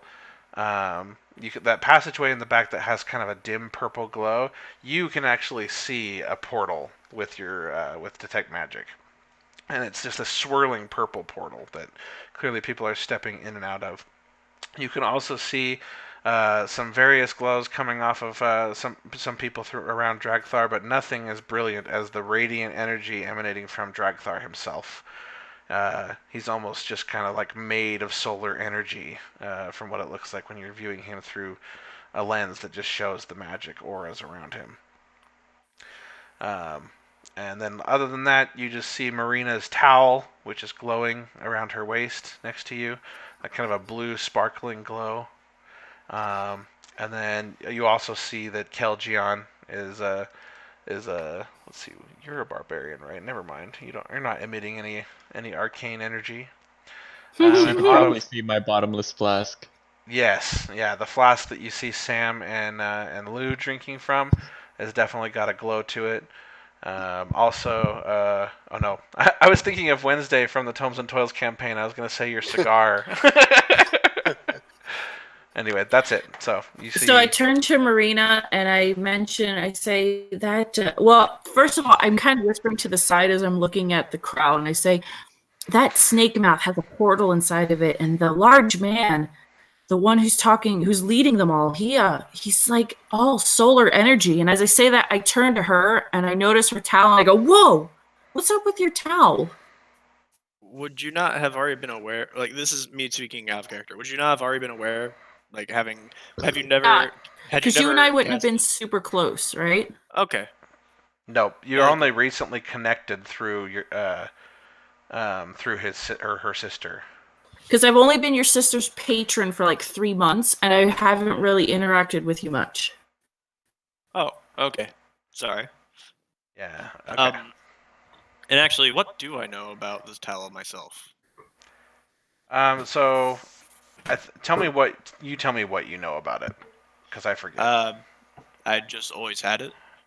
Okay. For the most part, and I can't cast magic if I don't have it on my person. Okay, that's what I thought. I was going to ask you if it was like that's your source of power. So yeah, so that's pretty much all you know. Is that what he tells? Is that what she tells me? Yeah. Right. And you're going to tell her. Yes. Okay. Yeah. So she tells you that she basically grew up with it, and she can't use any of her water manipulation spells without it. Okay. And say, oh, okay. And then I turn back towards the crowd, and then I mentioned some of them have some magic weapons, but we got to see what that portal's about, I think. Do you think? Are you thinking we try to sneak past them somehow? I don't think we can really do that.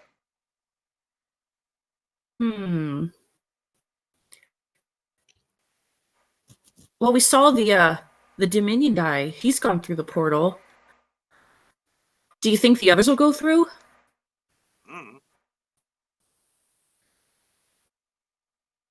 Okay. All right. So Alora's gonna wait a second and watch a little more. Okay. Dragthar finishes talking, and then he says, "All those who wish to join the cause, come celebrate with us." And then he stands next to the snakehead while everyone starts filing through the portal. Sakara, do you stick around, or do you turn around and go back through? Yes, I go back. Okay. I'm just gonna put you guys down here for now. And then, so the crowd around you guys is dispersing. Dragthar is now standing next to this here and kind of just watching people as they go through. Lou, do you disappear back through? I'm gonna hold my flask out and say, Big Scary Catman, do you need a drink? You look like you need a drink. Deranged. I'm sorry. What was that one more time? Lou asks if the big scary cat man needs a drink because you look like you need a drink, my friend. I shrug slightly. What the hell? I take it. Take a quick swig. What is this? The strongest whiskey you can find on this side of the land, my friend. I like it. I take another swig. It always stays full, right? It you can try and empty it, but it doesn't. It's very hard. Okay. So as you're drinking from it at Kelgion, you see that the level just keeps going back up as you drink. So you finish your drink and then it fills back up. I watch it suspiciously. I'm like, this is a dangerous item. Take it. Why do you think I have it? Take it. Take it now. All right, I'm gonna like try and show off, and I'm gonna try and finish it. Should I make a roll for that? Yes. Just out of curiosity, I want to see it. What should I roll? Let's do a performance check first to see how well you drink it. Followed by a Constitution saving roll against death. Boris knows what's up. All right, nice.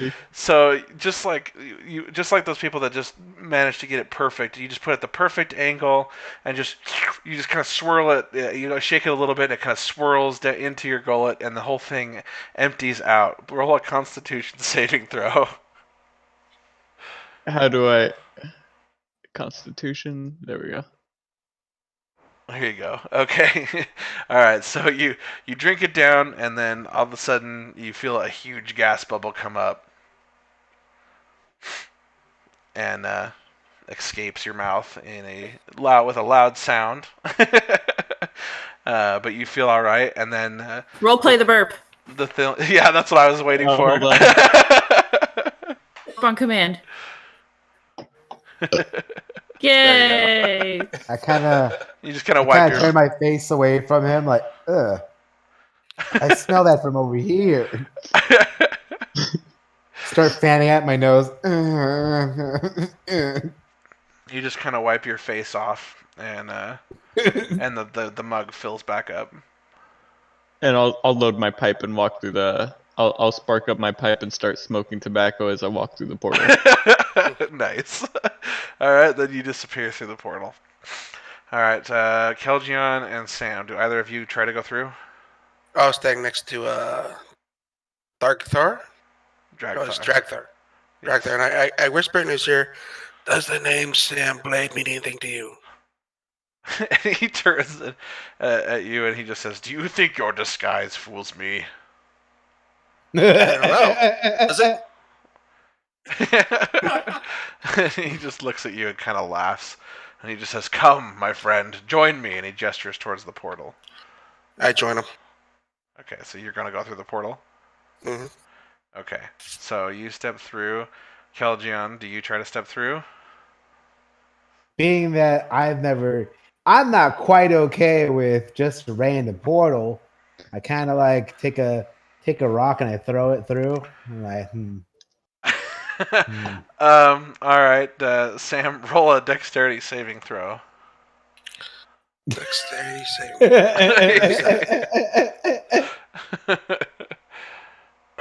On the front of your sheet, you have saving throws? Oh, I don't know why I did that advantage.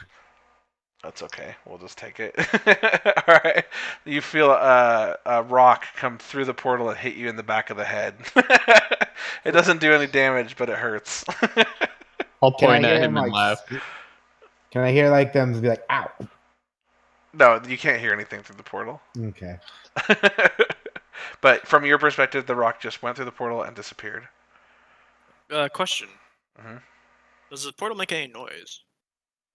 Yeah. So only when people are using it, and when they use it, it just kind of goes, just kind of crackles a little bit. It's pretty quiet though. It's kind of like wind being just funneled through a crack in a door or something. It went through a crack. Oh no! I kind of like at Dragcart. I'm like shifting from foot to foot. I'm not scared. Just I'm uneasy. You know. He reaches Not used to portals. he reaches his hand out and he says, "Come, young lion, fight for my cause. I'll step Let out of us the avenge those who wronged you." I take his hand and I lace my fingers with his. Rub Okay. his knuckle a little bit with my thumb. He's a little surprised, but he gingerly escorts you through the portal. Okay. So the second the last person leaves, Alora is gonna start just walking without stealth up to the portal to go through it. Okay, and so just as and she motions to Marina to follow me. Yeah, Okay. Marina follows. And just as you guys step forward, suddenly, now that it's quiet in here, you hear a rustling in the bones behind you this way. Oh no. I turn to see what's causing the rustling. Okay, and as you do, Violet, you make your way through the bones that seemingly blocked your passage. That dead-ended you, and you pop out the other side where you saw some glimmering light, and you are met face to face with Elora. Okay, the second she pops out, I just start screaming wildly. Ah! I'm also, in my two hands, I'm going to start holding like 2 globs of searing hot, scalding hot water. Okay. Ready to launch. Ready to launch it. I only scream for like a half a second, and then I yell, Violet! Laura! Okay. I was told you were in danger. What are you doing here? I was told you were in danger. I have a letter for you. I don't know why I have a letter for you, actually. I just knew you were in danger and I needed to go find you. And Okay, she so just like when runs she's up and hugs mid-speech, you. I just give her a big old hug. I got a question. Can we hear anything through the portal? No, we can't. No, you cannot. Okay. Okay, so That would you have been guys fucking can... hilarious, to be honest. It's like everyone on the other end hears it, they're like, "The fuck?" What Alright, pops so- their head back? so You ladies okay? So Violet hands you this this little before- parchment that's got some twine. Wait, on wait. it. Before I take it, I give her a big giant hug. Thank Okay. you. And then I hold my hand out to take the parchment, and as I hold my hand out, I point to the charm bracelet that I'm wearing that has my grandfather's sigil and the king's, I guess sigil. I forget the word. Emblem. Yeah. Okay. Needless to say, at this point, I've dispersed the scalding fodder. Fair. Okay. All right. So, all right. Do you look at the parchment now, Laura? Yes, I open the parchment and look at it. Okay. I'm gonna kind of have a moment of like, so what's up with the bone? Sorry, it cut out. So what's up? And it cut out. With the bones. What's up with the bones? The bones? I don't. Hold on. Let me read the parchment first. Okay. So as you open the parchment, you look at it. You see your grandfather's sigil, and the text is kind of like a jumble of letters. They're letters you recognize, but they don't make any sense, and they're actively moving around on this note, kind of just jumbling together. Would I still have detect magic working? Yes, I don't know and how so long it's been. yes, that's actually the reason why you can see it moving. And so you're looking at it, and every time you look away and look back at it, you catch a very short glimpse of the letters almost racing to rearrange themselves. And so you look back and you try to catch it, and you kind of look at it at the corner of your eye, and nothing you do, though. Every time you look at it, this jumble of letters just rearranges itself into more nonsense. If I'm looking over her shoulder, what do I see? So when you are looking at it, Marina, you see a jumble of scribbles and stuff on the page that make no sense, but they're static. Do any of the letters like stand out as far as like their different colors and stuff? No, they're all. It's all kind of like the letters are kind of just shining with a sort of a gold hue as they dance around on the page. Okay.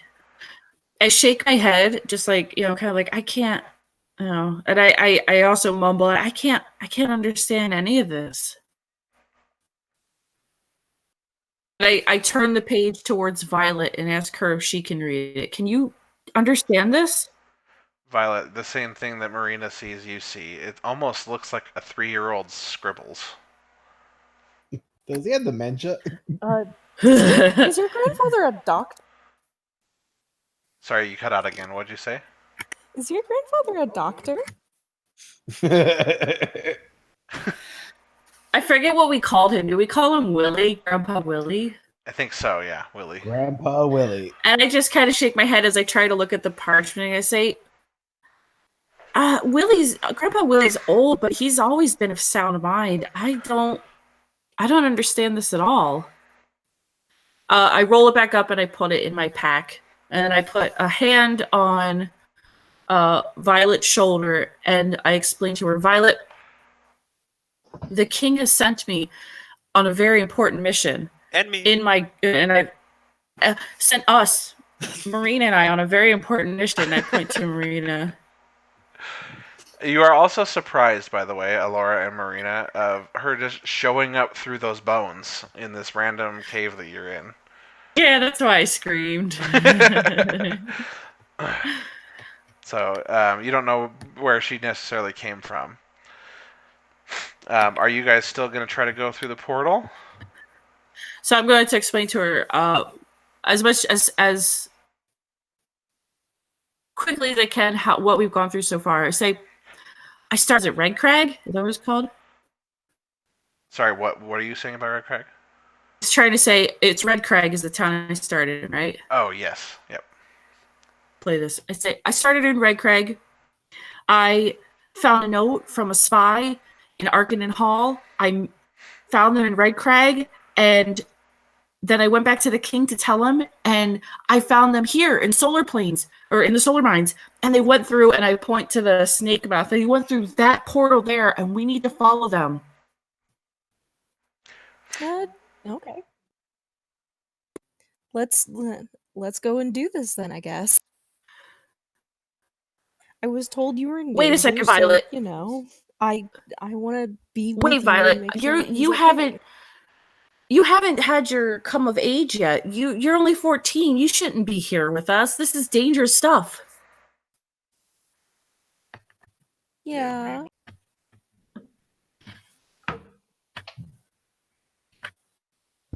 Is that it?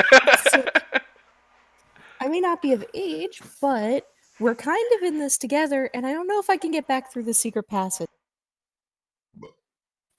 I give Violet another big hug and I say, I think I might need your help. Will you come with us? Yes, I will. Awesome. Okay, so then Laura grabs both Marina's hand and Violet's hand and starts walking towards that portal. All right. Yay. Awesome. The three of you walk up toward the portal. And then I think we'll take a break here real quick. Is that all right with you guys? Yes. How long?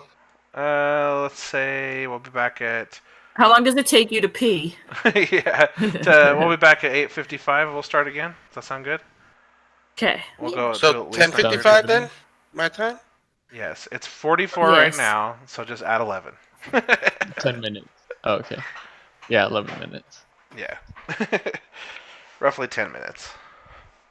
Alright. Okay. I'll meet you guys back here in a bit. Can I roll for a sleight of hand check to rob whoever went through the portal?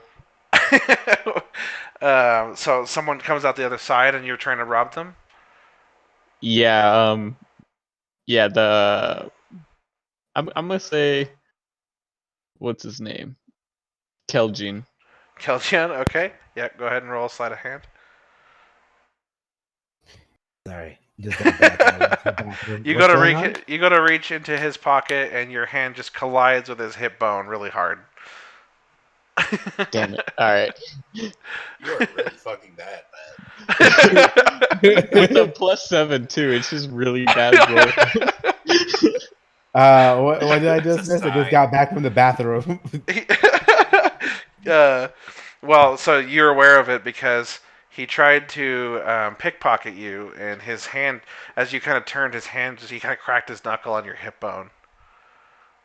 I kind of turned to him and be like, I don't really carry much but my warhammer.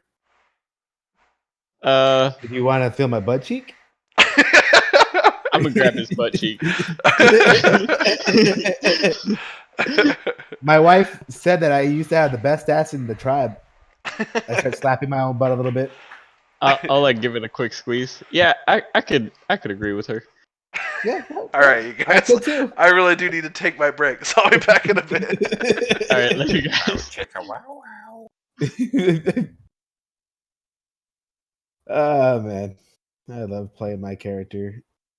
Strangely, So I mean, don't put it into meta gaming where you know what I'm saying outside of personal like player talk. But just so you guys know, my character is like he's a trickster, and in the city he grew up in, he was just like known as being a thief and like playing pranks on people.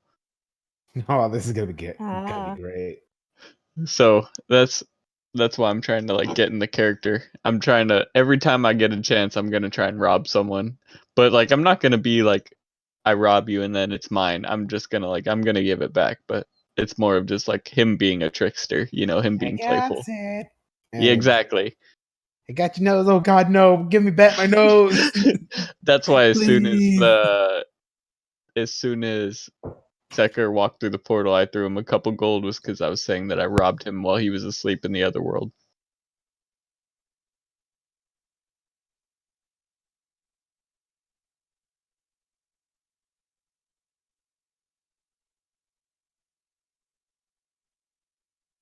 Sorry about that. Hi.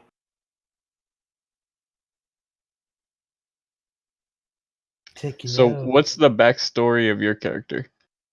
My character, well, as established about 3 to 4 years ago, the Black Mark had come, slaughter the tribe of the Tabaxi that looked like my character. Um, basically lion deviants of the Tabaxi, and then slaughtered the tribe, took children, took his son Samael, and then now he's wanting revenge. That's why he really wants to.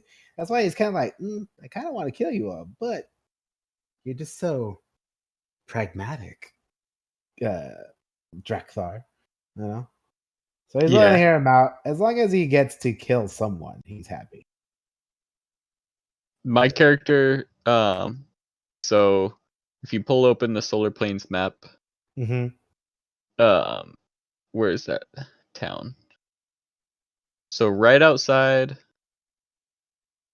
Hold on, let me pull it open wider. You see Withelm right there? Mm-hmm. So right outside of Withelm is Trentifer.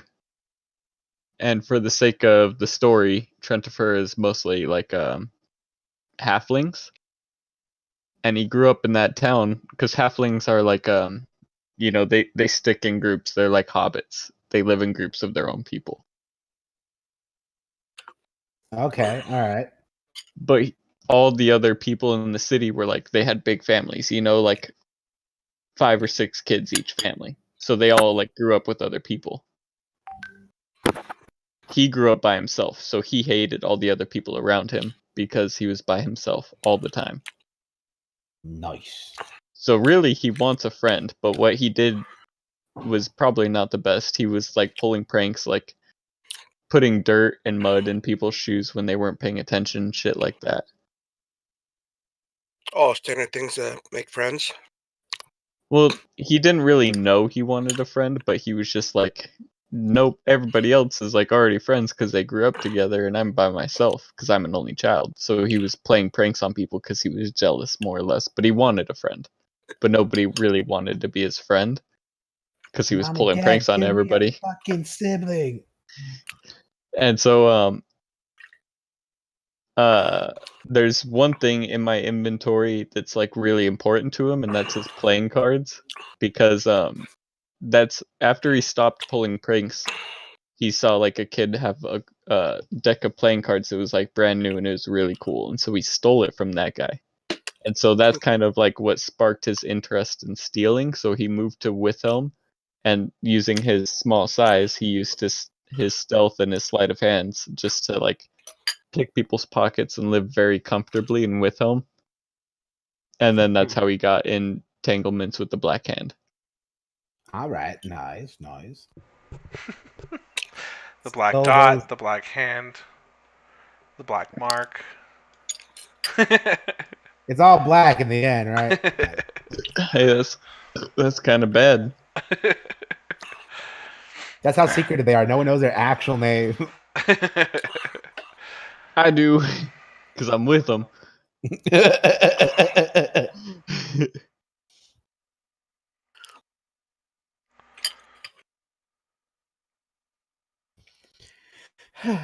But yeah, the full name on my character is Luke the Trickster. So, like, don't be worried, but be expecting a lot of like fun and games, you know? nice and fun. I don't think Killjoy's not gonna be like a dick about it. He's gonna be like, "Oh, that's very funny." Ha ha! He does have my nose. That's it right there. But the moral of like Lou's story is like the nicer you are to him, the less he's gonna trick you. More just because he feels like he feels like he's finally got a friend. Right. Nice.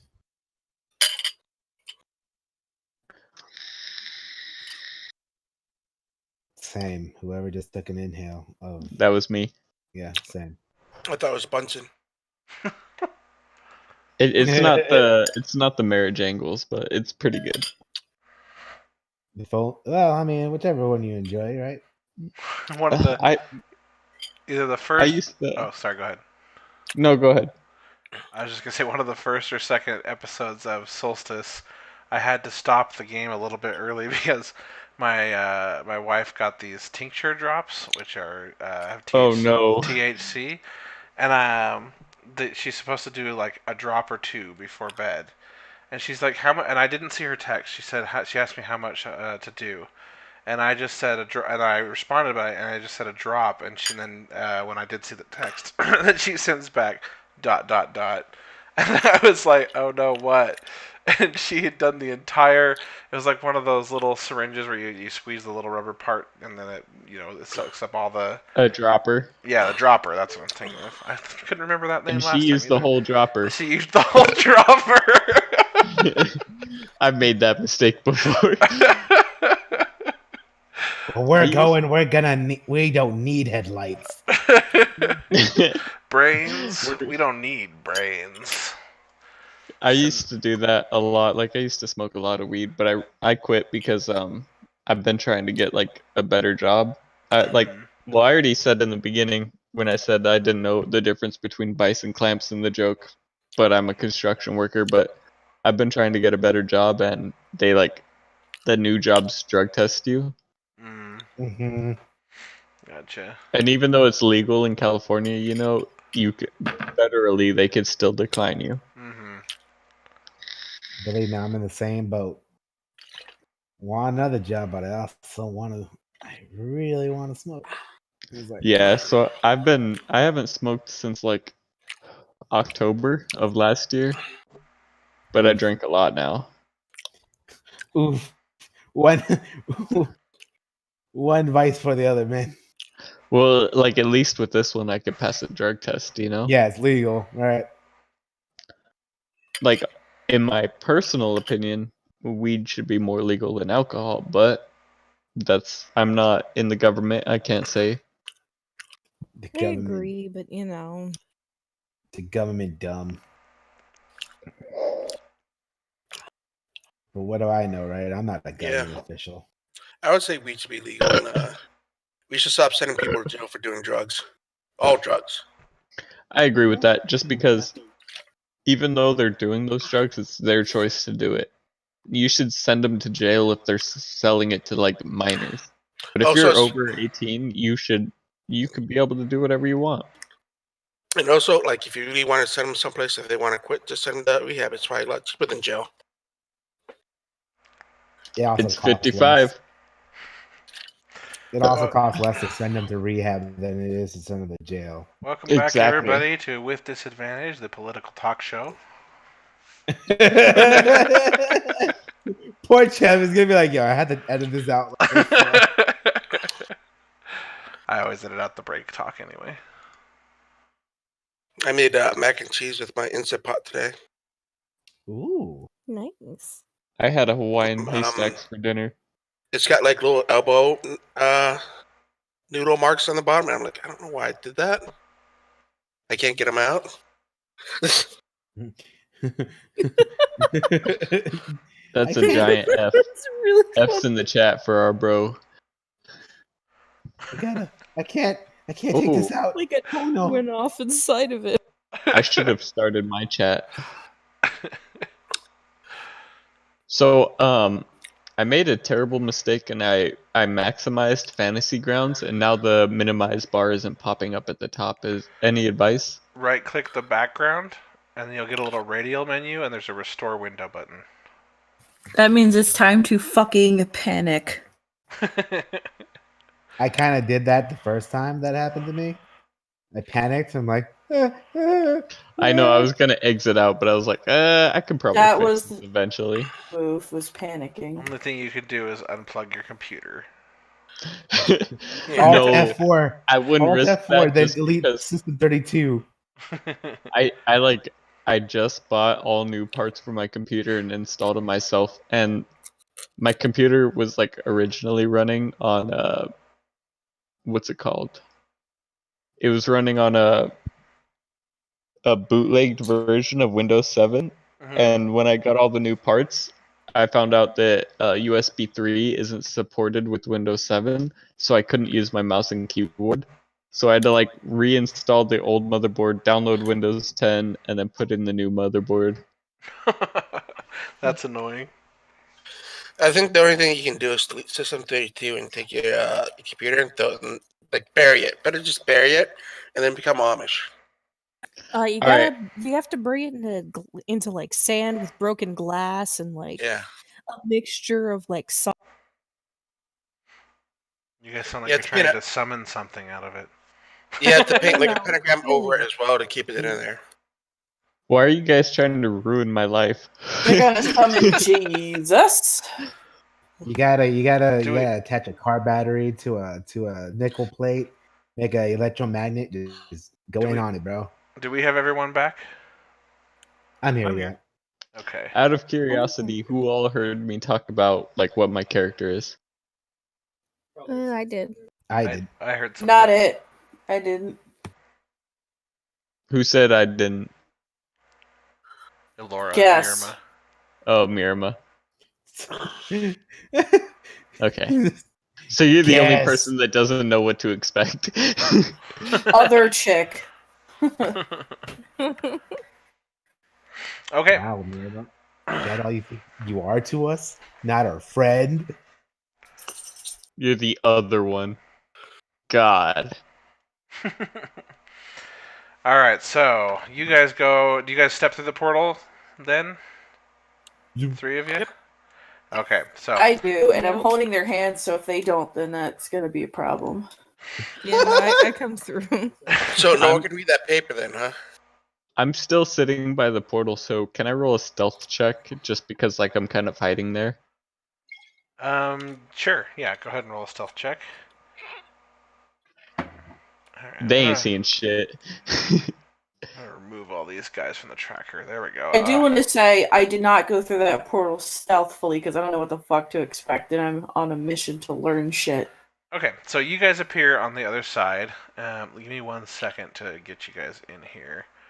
Oh, these pins are swapped. Hold on, I gotta fix this. This is backwards. I just want to say nobody saw me behind that portal. Yeah, No one. I'll get there in a second. How do I? Dang it! It's control.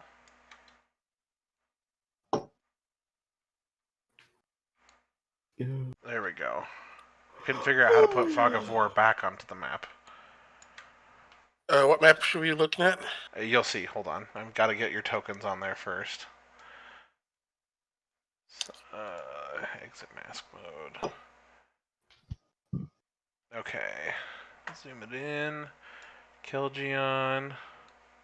Also, what does proficiency times 2 mean? It's the double proficiency. You're double proficient at stealth. You've taken 2 extra ranks in it, basically. So that just adds like 2 points to it, or what? Yes. It's double your proficiency. So you get it twice basically for that skill. So I think if it was 2, it ended up being like 4 and stuff like that. If I remember correctly. Correct me if I'm wrong. Marina, where's Well, the point still stands. You guys are not seeing me when you Well, walk like the portal. proficiency comes from maybe like what you get a proficiency from your race, and maybe you get a proficiency from your background or whatever. But whatever it is, you got the proficiency twice, whatever the proficiency is. Okay. All right. Let me share this map now. Can you guys all see it? It's It's loading. a loading map. Okay. Let me know when you guys can see the actual.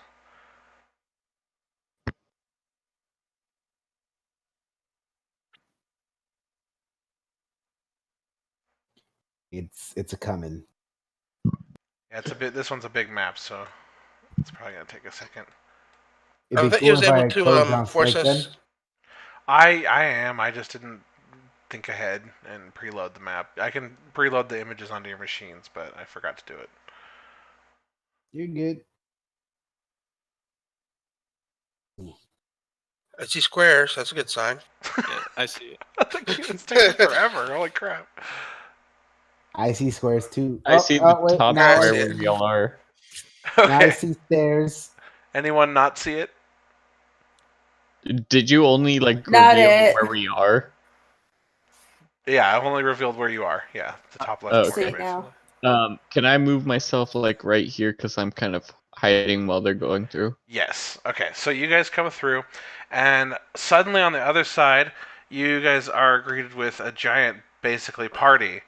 They're in here singing and dancing, and they're drinking, and behind you the purple energy kind of just snaps shut and it reduces itself down to like this tiny little flame in midair.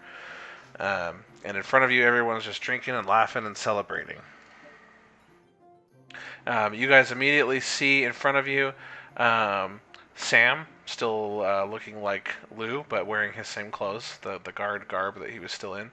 Sakar and Kelgion. You guys are all just inside there since you just entered, but you don't see Lou anymore. Don't see Lou anymore. All right. Lou, do you try to do something, or you guys can hear me, right? Yeah, Yeah. I can hear you. Yeah. Yes, I yes, muted yes. myself for a second. Sorry. I'm just gonna. Hold on. sit I want here. to. I want to ask quietly if either Violet or Marina. I'm going to ask them quietly, like, do either of you know prestidigitation by any chance? No, I just learned how to light things on fire and move it. Good I skill. Good skill. I know how to actually do that too. I'm I gonna actually be like And I, listening in on their conversation while I'm hidden. Yeah, you can hear yeah, them. we definitely. I definitely don't notice him hiding. I just would say that. Yeah, none of you notice him. So then I say, oh, shoot. Does anyone have a pen and inkwell on them? Do I notice them? Are you? I mean, it's up to you. Are you looking back at the portal? Yeah, I'm not looking back at the portal because I don't see Sam. Look so back at it. Not Sam. I don't Look see back Lou. at it. You turn Look back around at it. and you're looking. Are you looking specifically for Lou? Yeah, I just don't see him, so I just turn around. Okay, roll a perception check. Perception. Wait, but he sees Sam, so wouldn't he think that Sam is me? Maybe for a second. No, I am Sam. he is Sam. Oh, okay. Sorry. Trying It's to put okay. my. You said perception. Where's that in skills? Yep, skills. Perception. Okay, you definitely don't see him. But do I see the other three? But you do see Marina, Elora, and Violet all step through the portal, and they just kind of, the wispy purple flame erupts into a larger flame. They step through, and then it shrinks back down. I As see, we're whispering amongst each other, I notice him and I just kind of stop and stare at him for a second and wait for him to come up to us. I come up and I tip my hat to Marina. Yeah. Well, I'm not wearing a hat. So would you be wearing a hat?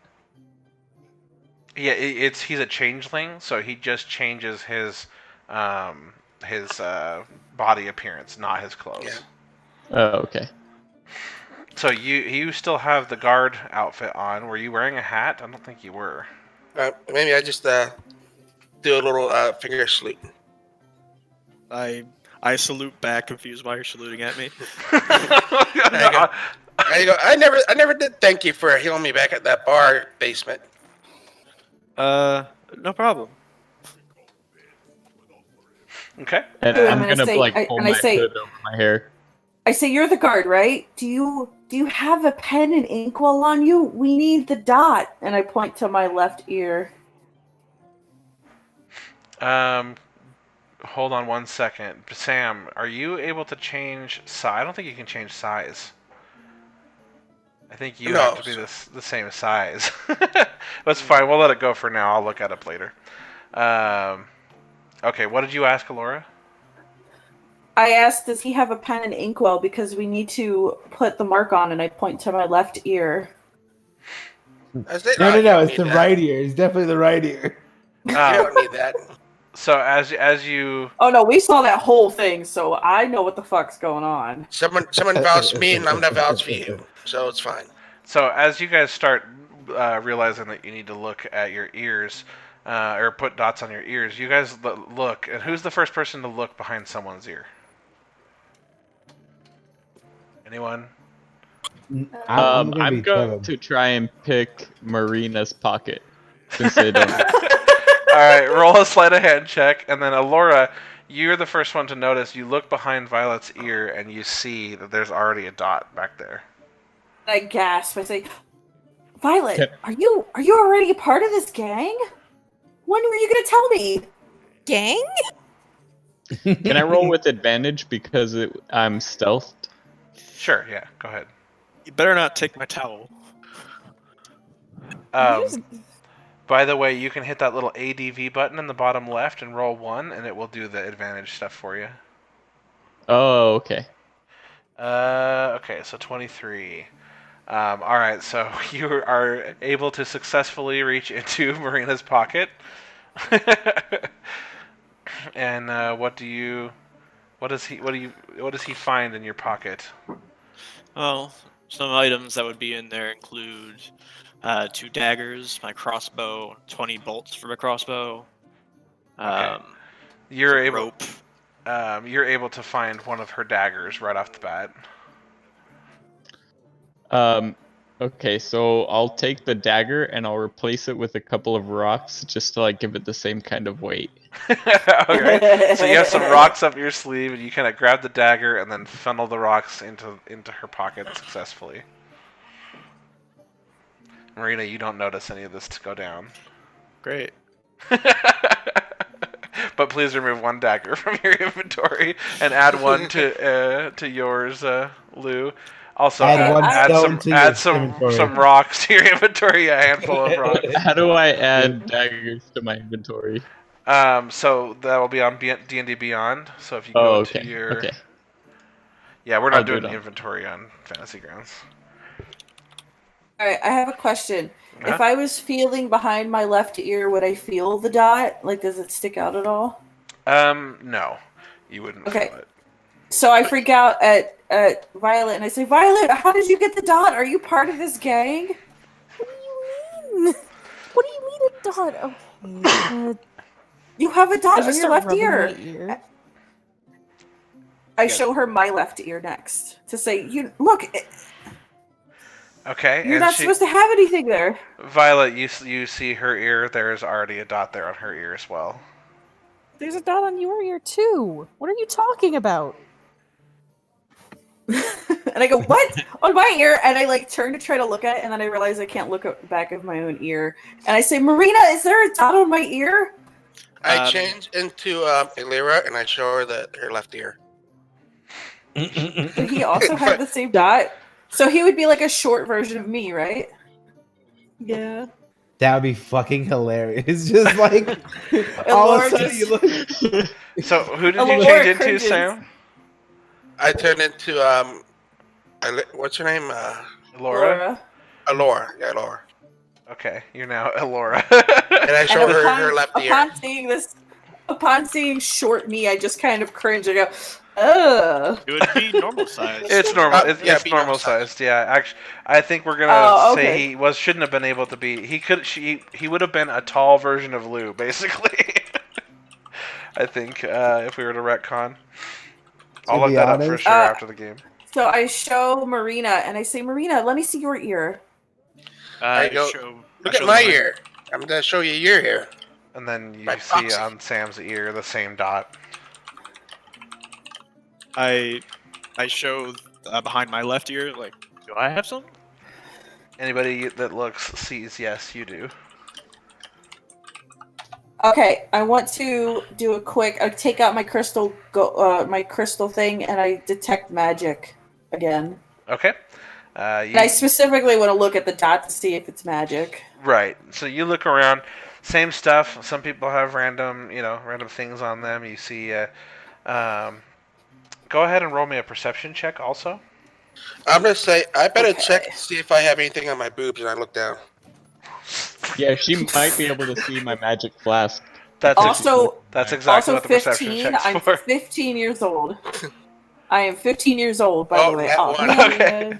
She You ain't does- seeing shit. She definitely does not notice your magic flask floating in the air.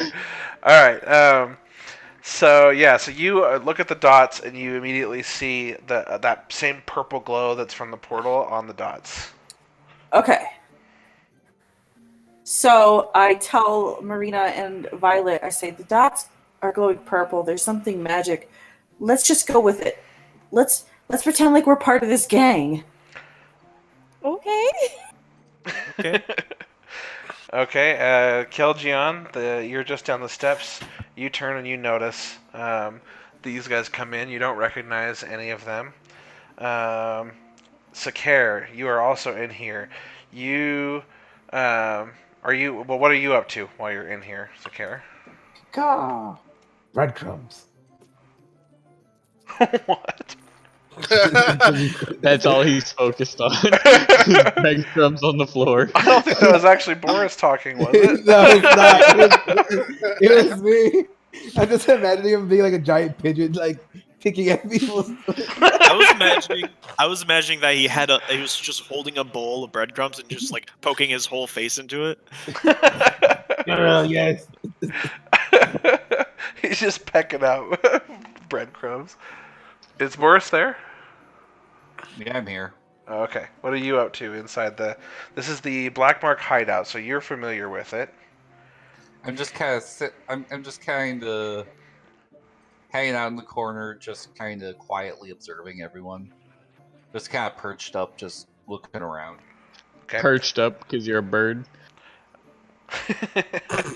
Okay, I so say, is the portal still open? We can go through it. so you see the little tiny purple flame kind of dancing in midair behind you, if you turn around and look. And like that's all you see. So you can walk towards it if you want. I'm gonna try to walk through and say, "Excuse me, I'm gonna try to go through this portal and change out of these damn guard outfit." Okay, so you walk up to the purple flame, and as soon as you do, it goes, and this purple, like lightning-looking energy kind of crackles in front of the flame, and you're stopped like a solid wall. All right, I move over here because I don't know Sam's there, and I just change. Okay. I get out and I get in my normal outfit. All right, Kilgeon, as you walk down the stairs and around the corner, you see Sakare perched up in the corner, looking pretty mighty and intimidating. I can just imagine, like, just as, like the cat is just like, I want to eat that. It's just He's kind got of some, like he's got some rippling avian muscles. that's just weird to imagine. Half Okay, man, can I- half bird, all flight. So I kind of like, wave. Good to see another. Good to see a fellow furry. How you doing? Violet and Marina both look like they're of noble status, right? Yes. Okay, I'm gonna try and pick Violet's pockets for gold before I continue down the stairs. Okay, roll a sleight of hand. I'm gonna come back here after I change and start talking to him again. Okay, Well, that's so much better. I'm tired of that I have that to card roll outfit. perception. so no, because I'm just using your passive perception since you're not Oh. actively like looking. You can correct me if that's wrong, but I think that's Fair. what we'll do. Okay. So yeah, so he manages to reach into your pocket. Just name me a couple small, inconsequential things at random that Well, you have. I'm specifically looking for money. Oh, you are? Okay. Then roll an investigation check also. Okay, let me figure that out. Okay, so you are able to find... How much money do you have on you, Violet? I think I still have just my starting gold, so 25 gold pieces. Okay, so you're able to find one gold piece in there and fish it out. I just want to say I like how those two people look like they're rich, but the black girl doesn't look like she's rich. I thought he said Alora and Violet, no? I thought he said Marina and Violet. I did say Marina and Violet. Oh. But just because aren't you like you're like a what's it called, right? You're a house hand, so you're not like really No, you wouldn't really no, look rich. no, we look very rich. Well, I'm glad I'm not the one this time. The subvert racism is real. Well, no, it wasn't the skin. It was the fact that he said you guys were like you guys were working for the Agrippa family. We do, but hold on. I'll explain real quick. So, just in what you would know just from looking at me. So I have like very nice robes on. I'm wearing a bunch of fucking like jewelry and stuff like that. I look like a noble person because the people who work for the royal family are all nobles. Yes. They're not like slaves. Oh, They're not okay. servants. No. Like I didn't think she was a slave. I just No, thought I that know. maybe she was like not as rich as them. Cause she's black. Okay, maybe just because she's black. I don't know. Yeah. So I thought you said Alora and Violet. So Alora and Violet definitely look. They're kind of decked out, and they're well known. You can kind of recognize a lot of them by their garb because. And then also skin color, because the Wakuta family is all you can recognize them by that, just because they're very renowned. So you see them all dressed up, looking noble, and they are known around the parts for all their magic. So you can pretty much assume that if Who they you've are. been around Withhelm, like that they can wield magic. Yeah, Marina is definitely very unique, and you don't venture out like this, right, Marina? It's mostly you manage your spa and then you head into town to get supplies and that's it, right? Or do you... I'll let you More or decide less. whether you're out and about. Okay, That's more or less correct. so she stands out because she's a Genasi, and just like the Aarakocra, they're not very common around these parts. So she stands out, but she does not dressed up in like the same noble robes that the other two are. You said there's a party down here? Yeah, so there's just people everywhere. There's all sorts of looking folks down here. There's some seedy looking characters playing some cards down at this table right here, just kind of minding their own business. This, Sakar, he doesn't look he doesn't look like he's really up to anything, just kind of chilling, kind of an imposing presence. And then you can hear music coming from this corridor this way, and lots of talking and murmuring. All right, I'm gonna go that way because I think that's where the people are dancing. I'm gonna go through that door. Is he still disguised as me? Yep. Yes, he is. Yeah, I'm gonna follow him, but not like super close. Maybe like 15 feet behind him. Okay. I'm also I gonna will walk beat your over ass. and I'm gonna walk over as well. I'm gonna try to look like I'm supposed to be here. I don't know if I'd call it disguise. I'm pretty much am you, physically. Okay, so And robes and stuff. You would have the guard's robes still, yeah, right? you still have the I guard changed. outfit on. You changed where? In front of everybody? Yeah. Okay. Stripped naked and just went balls to the wall. You changed into what? Whatever, Do you have I've other seen clothes myself on you? naked. Yeah, I had a leather armor, and I had regular clothing, I think. All right, we'll say you had some regular clothing because you put on the guard outfit specifically for your meetup with Audubon. So That's fine. All right, so you change into your regular clothing, but you still only look like Alora, skin deep, not your clothes. Yeah, not my clothes, but everything else exactly like you. Cool. Almost like I cloned you. Okay. As you round the corner there, you see lots of people in here. I'm not going to bother to put 100 tokens in here, but tons of people just gathered around. There are several halflings sitting up on these boxes right here. And they're just kind of drinking and laughing, and one of them laughs so hard he almost falls and has to catch himself. And then across the way here is, at this table, is a bunch of humans and one tiefling sitting there. They're all just kind of talking quietly amongst themselves. They don't look as surly as some of the other crowds. And Dragthar sitting right here at this table, and he seems to be conversing with Ottovon and Naya. No one dancing now? I don't have their tokens on here, so just they're just talking there. I am going to No one's dancing in here.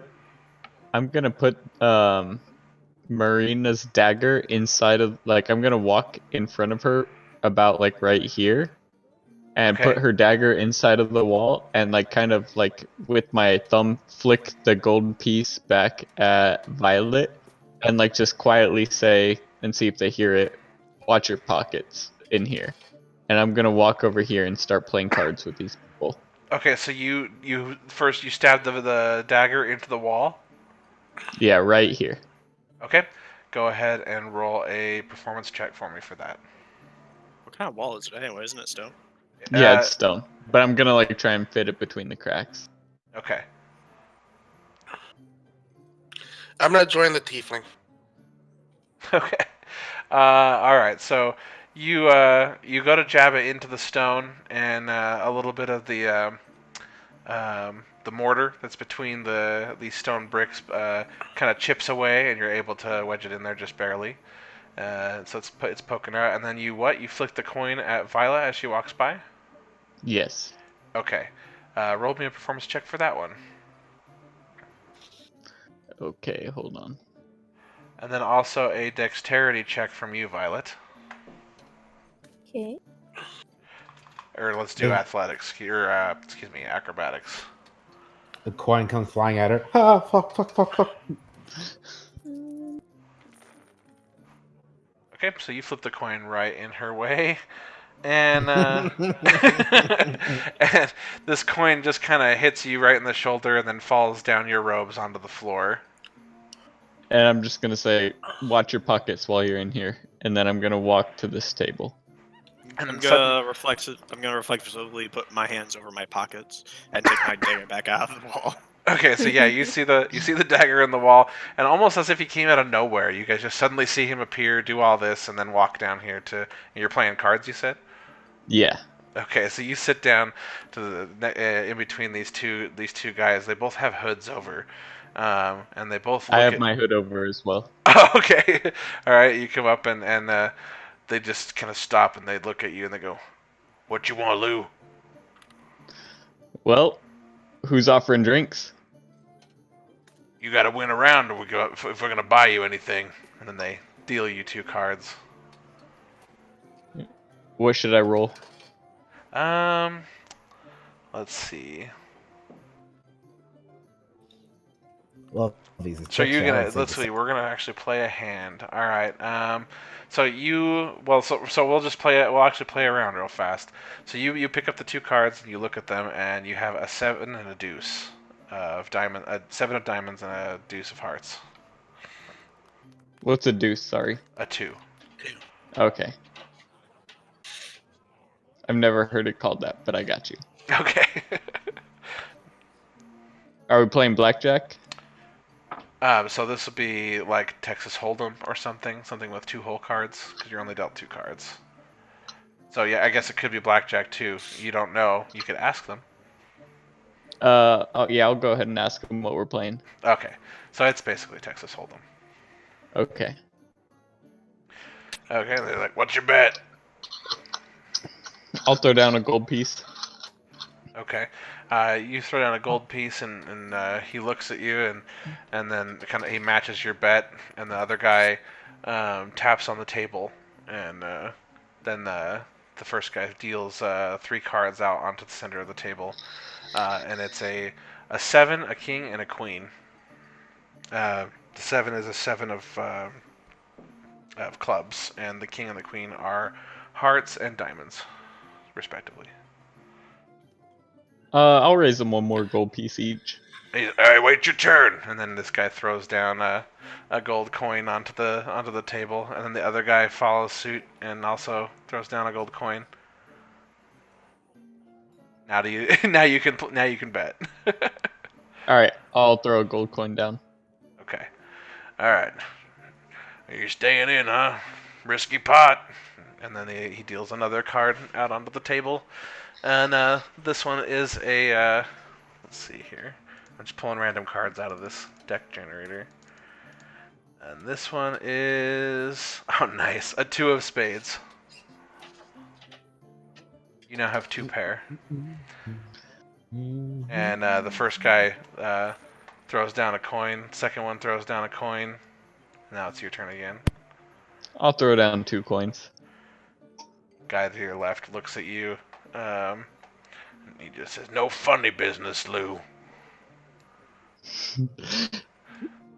Can I see what coins they have? Or what cards they have?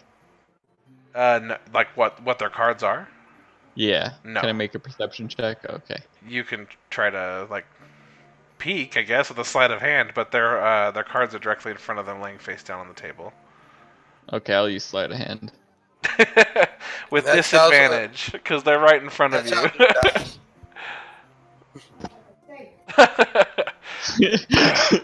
Alright, so you, being as short as you are able to sneakily bend down like you're picking up something and look, and you can see just at the edge of the table, one of his cards is peeking over the side, and it's a king of diamonds. What are the cards on the table again? There is a 7 of clubs, the king of hearts, and a queen of diamonds, I believe.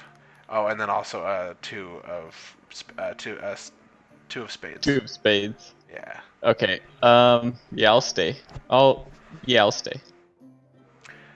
Okay, so you match their bet then.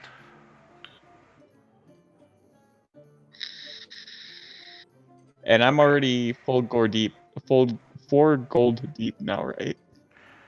Yes. And this guy is he's just looking at you, kind of just with the side eye, like he doesn't know what to make of you. And then he throws down 3 gold to your left, and the other guy's like, "That's too rich for me, man." And he folds his cards and just throws them across the table. I'll throw 3 more gold down. Okay, 3 more gold down. And he looks at you, and he looks back down at the cards, and then he's like, "All right, what do you got?" And then he shows his cards, and he's got a king and a queen. I'll show him my 7 in spades of 2. Okay, so you both have 2 pair, and he has you beat. Well, better luck next time, Lou. And he pats you on the back. Can I? Does he have a drink with him? He does. He has a mug of some kind of ale in front of him. Can I sleight of hand to steal it before he notices? Sure. And while you're doing that, let's go ahead and see what the rest of the party's up to. Are you guys trying to follow Sam through into the next area? Yeah, so first of all, do I notice that I have a handful of rocks in my bag now? Or in my pocket? Sure. Now that you're aware of that shenanigans are going on, you reach in your pocket to put your dagger back, and you find the rocks. Alright, I'm gonna get rid of the rocks. You throw the rocks onto the ground. And also, I'm gonna try to follow Sam, and try to act as I walk. Try to act like I'm supposed to be here. Okay, so you walk into the room. People look at you real quick. Some of them do a little bit of a double take, not used to seeing a genasi around here, but then they go back to their own business. I pick up a gold piece and follow suit as well. Okay, you bend down and pick up the gold piece he threw at you, and then you follow into that room. I'm gonna go in the room and look for an open table to go sit at. Okay. You come into the room too. Kelgion, are you going with him? Yeah, I'm gonna follow the little dude that had the refillable flask. Kind of interested in. Okay. Oh, so you're gonna go over here then That'd be and, over and here. sit down and play Yeah, cards. yeah, yeah. Okay. Well, I'm not sitting down to play cards. I'm just kind of sitting there looking at it because I don't know how to play card. All right. So I we'll try say you're to like do leaning that. up against this wall, watching the game. No, I'm literally over his shoulder, like Oh, okay. over his shoulder, looking at what he's doing, and be like, So, Lou, as you're sitting there, deciding whether you should play some more or not, this giant lion hand rests on your shoulder on the right. You notice. I'll pull out my flask and take a sip and then pass it back to him because I know what he's here for. Nice. But then I whisper softly, I'm like, "How do you play?" And I take a sip. Did that other guy leave or is he still here? Who? Which guy? The guys that I was playing cards with. Oh the yeah, guy that won. they're still there. They're just kind of they took a drink and now they're gonna deal another round of cards. Okay, so I'll hand him my deck of cards, and I'll let him look them over because I have a deck of cards in my inventory, and then I'll like kind of silently explain to him like the rules. Okay. But it's more or less like unknown because I'm not like Lou doesn't really know Texas Hold'em very much. He's more of a blackjack player, so I'll like loosely explain the rules to him. Okay. Lou, you think we never played blackjack before? I'll throw down a gold. I bet I could beat you at blackjack, you worthless simp. Got him. Okay. All right. So you guys continue to play. Give me 1 sec. Let's see, Sakare, what are you up to? So you're a longtime member of the Black Mark, and so you have enough of an eye for who's who and what's what to know that these guys coming bumbling in are quite out of place. Probably especially the Genasi. Yes. The Genasi, and then also you two with your noble robes. That's also not common down here.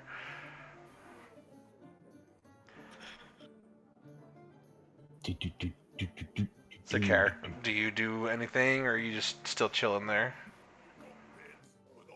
Boris? I'm just kind of keeping an eye on everything. Well, we're leaving the room this way. Yeah. Are you gonna follow them, or are you just good where you are? I'll kind of walk behind them. Just kind of keep an eye on them. Okay. You casually walk into the room, lean up against this wall, and watch them. Let's see. Violet, you happen to notice as you look around, you catch a glimpse of Sakare's towering presence behind you. And you turn and you see that he's moved into this room and he's just kind of staring you all down. I act like I don't notice and try to make. I act like I don't notice and try to make our way to a table so we can sit down. Okay. Quietly. Yeah, I'm still looking for a table to sit down at. Okay, you guys make your way over to this table over here, which is free. Marina, are you following them? I'm gonna follow with them for a while, but I'm gonna go look up here. Okay. And then Autovan and his friend Naya are seated here with Dragthar.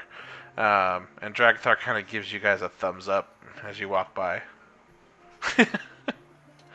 And then So he's acknowledged that we're here, but he isn't doing anything about it. Yeah, he looks at you, looks at you guys, and then kind of thinks for a second, and then just kind of gives you a thumbs up. You get the impression he might be a little tipsy. So I'm Code following, man.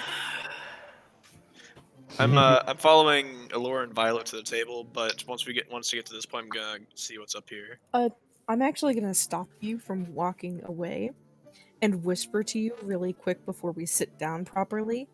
The Aarakocra notices we're not supposed to be here. Be careful, please. Why do you think I'm trying to get out of his sight? As you say that, you guys turn to all look at Sakare, and he's still standing there, kind of just eyeballing you guys. But you all notice that Autovan looks at you guys, then looks at Dragthar and kind of leans in and whispers something to Dragthar.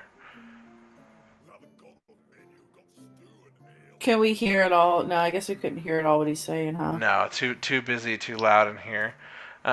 He finishes what he's saying and he leans back in his chair, and Dragthar turns around and sees you guys again. And then he looks over and he sees you over here, Sam. Are you over here with them, Sam?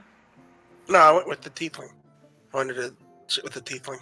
Oh, okay. All right. So you're sitting at this table, and Dragthar does a double take between Alora and Sam. He looks back and forth between the two of you, and he gets up out of his chair, and he walks by you, Sam, and he puts his hand on your shoulder, and then he looks over and he notices your robes, Alora, and he walks over to you instead.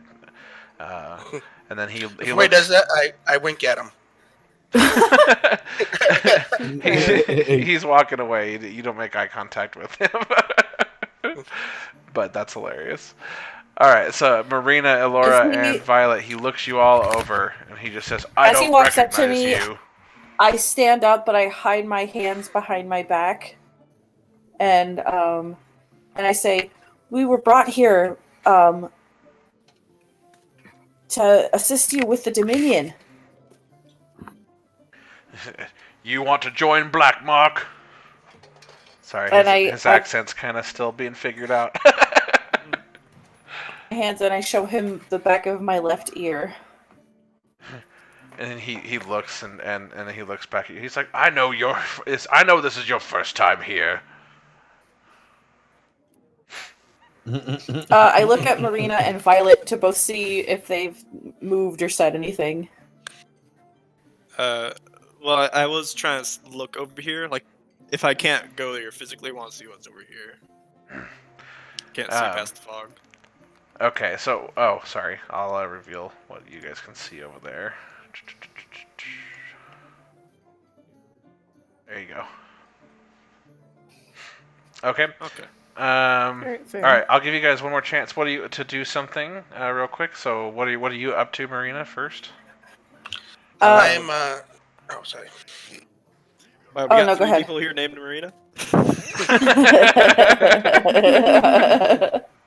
Well, seeing the what seems to be like the leader of all these people having approached us, I think it's best to assume that I'm not gonna be able to like get away with anything. So I'm just gonna hope that they are the good guys.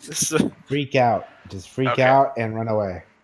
Okay, so you stand there. Real quick, I just didn't realize the time got away from me. It is past 9:30. Does anybody need to quit? Or are you guys good to keep going for a little bit longer?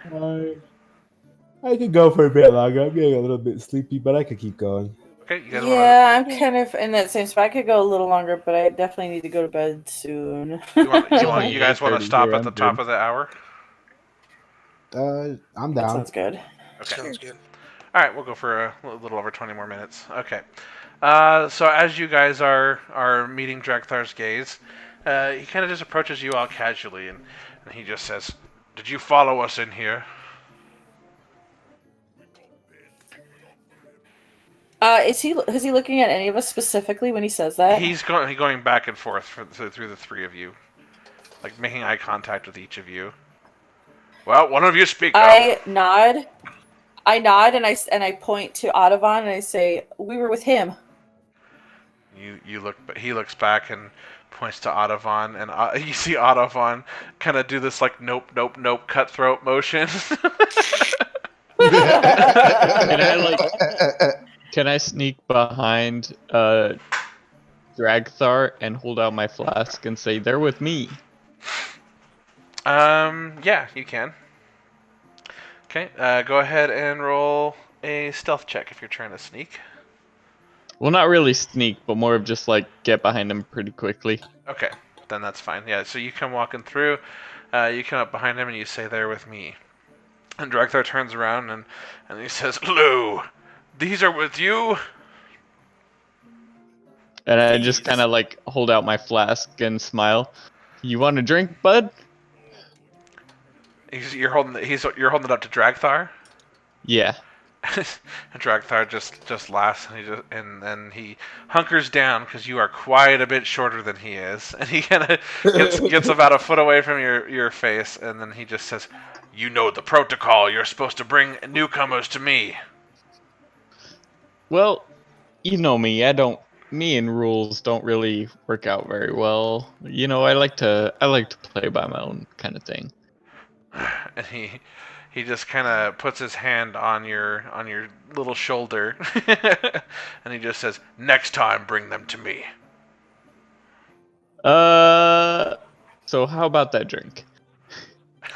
Do I hear them? He turns to ignore you and looks back to the three of you, and then he just asks you guys, if you followed us in here, did you hear my speech outside? Were you with the group outside? Laura doesn't say anything, but she just nods, wide-eyed. Okay. Do either of you, Marina or Violet, say anything? I nod. Okay. I say, well, we weren't exactly with the group, but we did hear that, yeah. Do you know why the Dominion must be stopped? Because they're mean. he lets out a roar of laughter. I like you, Blue One.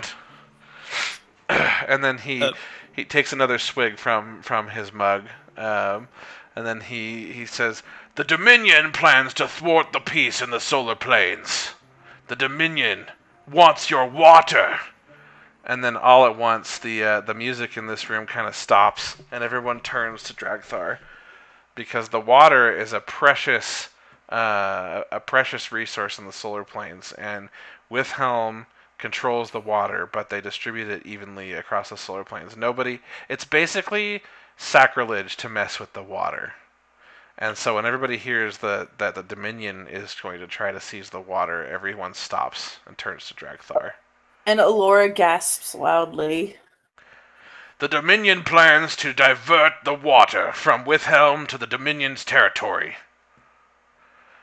I have saved this information because I do not know who to trust, but I fear it is time to act now. And does anybody say anything back to that? Lou just starts drinking heavily because he knows this, but it's a lot of information to hear at the same time, you know? Okay. Laura So this is the first time he's told even to anybody in here. You guys all know he's been obsessed with the Dominion, but this is the first time he's ever mentioned that they have a plot to take over the water. But Lou also, he's known for picking people's pockets in Windhelm, so he's probably read quite a few bits of information about people trying to get the water. So throughout Wilhelm, nobody would be aware. The Dragthar you don't know how Dragthar is aware of what the Dominion plot is. But there wouldn't be any Dominion spies inside of Windhelm? Dominion, I mean, there might be Dominion spies. You know what? I'm going to go ahead and have you roll a history check. How about that? Okay. Okay. Oh, that's terrible. You've never heard of it before. Yeah. Okay, so I don't know shit about that. So this is but clearly, I'm gonna drink anyways. This is clearly something the Dominion would try to keep under wraps as much as they possibly could. So even those looking for information all the time this could go unnoticed. The Dominion is very secretive. Dragthar continues to talk over the place, giving more of his speech. This is why the Dominion must be stopped. We cannot act like a band of thugs and goons anymore.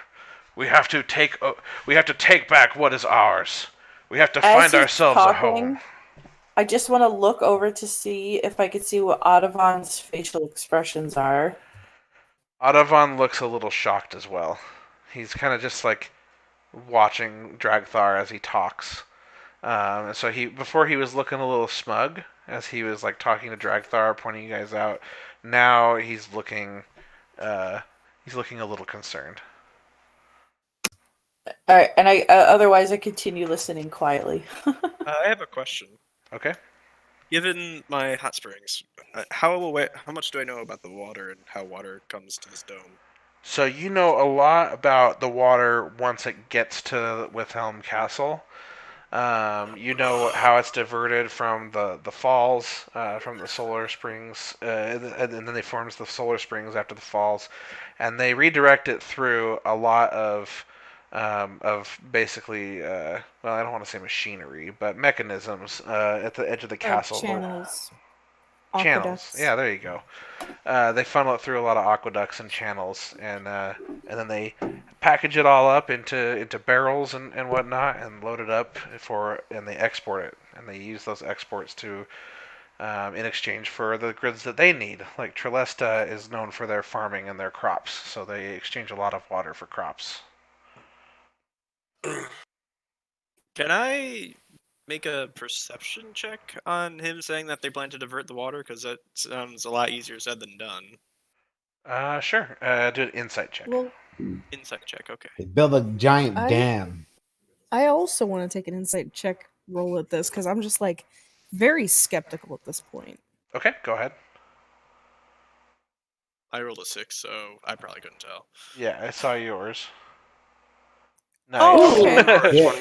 All right, so you Violet, you immediately his mannerisms and the way he's behaving, he seems to be a believer in his own cause, and as ridiculous as it sounds that someone might be trying to take over the water, which has been secured by Withhelm for a millennium or more, you believe him. As far as you can tell, he's telling the truth, and he's very concerned. He almost looks worried, like, almost looks scared, which for this guy, he's always pretty intimidating and imposing. But now he's kind of just letting his hair down and asking for everyone to help him stop them from ruining the peace. Then I have an important question, which is why haven't you gone to the king? You mean King Withhelm? Yes. The king does not care about our cause. The king cares only what he fills his belly with. Fat jokes. I'd probably take issue with that if no one else, right? You might. It's up to you. You guys know the king. You guys also know he's been kind of selfish and paranoid lately, but you also know that he hasn't always been that way. I'm gonna laugh just because I know how fat the king actually is. Yeah, he's a big boy for sure. I'm gonna speak up and I'm going to say, well, the king has been really worried about something lately, but I'm not sure about selfish. The king is worried about us. The king thinks we are after his lap of luxury. We are not. We care not of Withhelm. We care only about stopping the Dominion. We are the only ones who can do anything about it. And let me close this window. So My neighbor's Elora dogs are... Sorry, go ahead. Elora's going to speak up at this point and say, "You make a lot of assumptions about the king. What do you actually know of him?" I know what I need to know, young one. And then at that point, I hold up my wrist and I show him the king's emblem on my bracelet, and I say, "I know of the king." I'm aware of your association with the royal family. Your family and the royal family work side by side. This I know. And I point at them and I say, "You make assumptions, but the king, he's been ruling over Withhelm with grace and loyalty for years." I do I'll not laugh doubt at that the again. Okay. I do not doubt the king's good intentions. I only doubt his ability to hold to them. I look at Marina and I look back at him and I say, "The king has weathered a lot, much in the years since I've been learning at the halls, but his intentions still hold true. The Dominion, I think that he deserves to know. I think he deserves to protect his kingdom." And he looks at you, and then he kind of looks around the room, and he just says, "Who else here thinks that we should be working side by side with the Withhelm family?" I yell, "Hell no!" I speak up. Well, I guess second then. I say, I mean, it sounds like you two have the same goal to protect from the Dominion and stop bad stuff, right? When he says that, Sam Blade says, "Hell no," and everyone else around kind of just laughs. That you guys are even suggesting that they work with the king. The king has forsaken us. We are the forgotten people of the solar planes. We will Good evening, take what is Doctor. ours. Could I do a history check to see if I, like, from my interactions with the royal family, if I've heard anything about these people? Sure. Roll me a history check.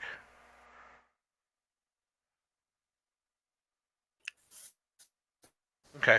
So you've heard some rumblings about Black Mark. So the name Black Mark definitely resonates with you. Um, you are aware that the legends of or the myths about Black Mark are that they're an underground group of criminals that are hiding from the law. But you've also heard the opposite. You've heard that they've changed and that they are now following a leader who has a noble cause, but the king is convinced that their cause is basically to take over the throne over Withelm. He keeps getting reports of these Dominion meetings around Withelm. You also get you also realize that every time you've interacted with the king and he's mentioned his paranoia about these secret Dominion meetings and stuff, you realize that these guys aren't Dominion.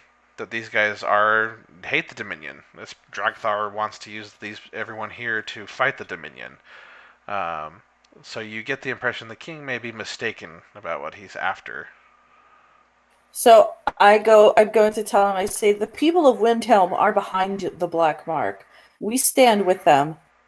Send your best spokesperson to the king, and they could convince him. Your king hunts us.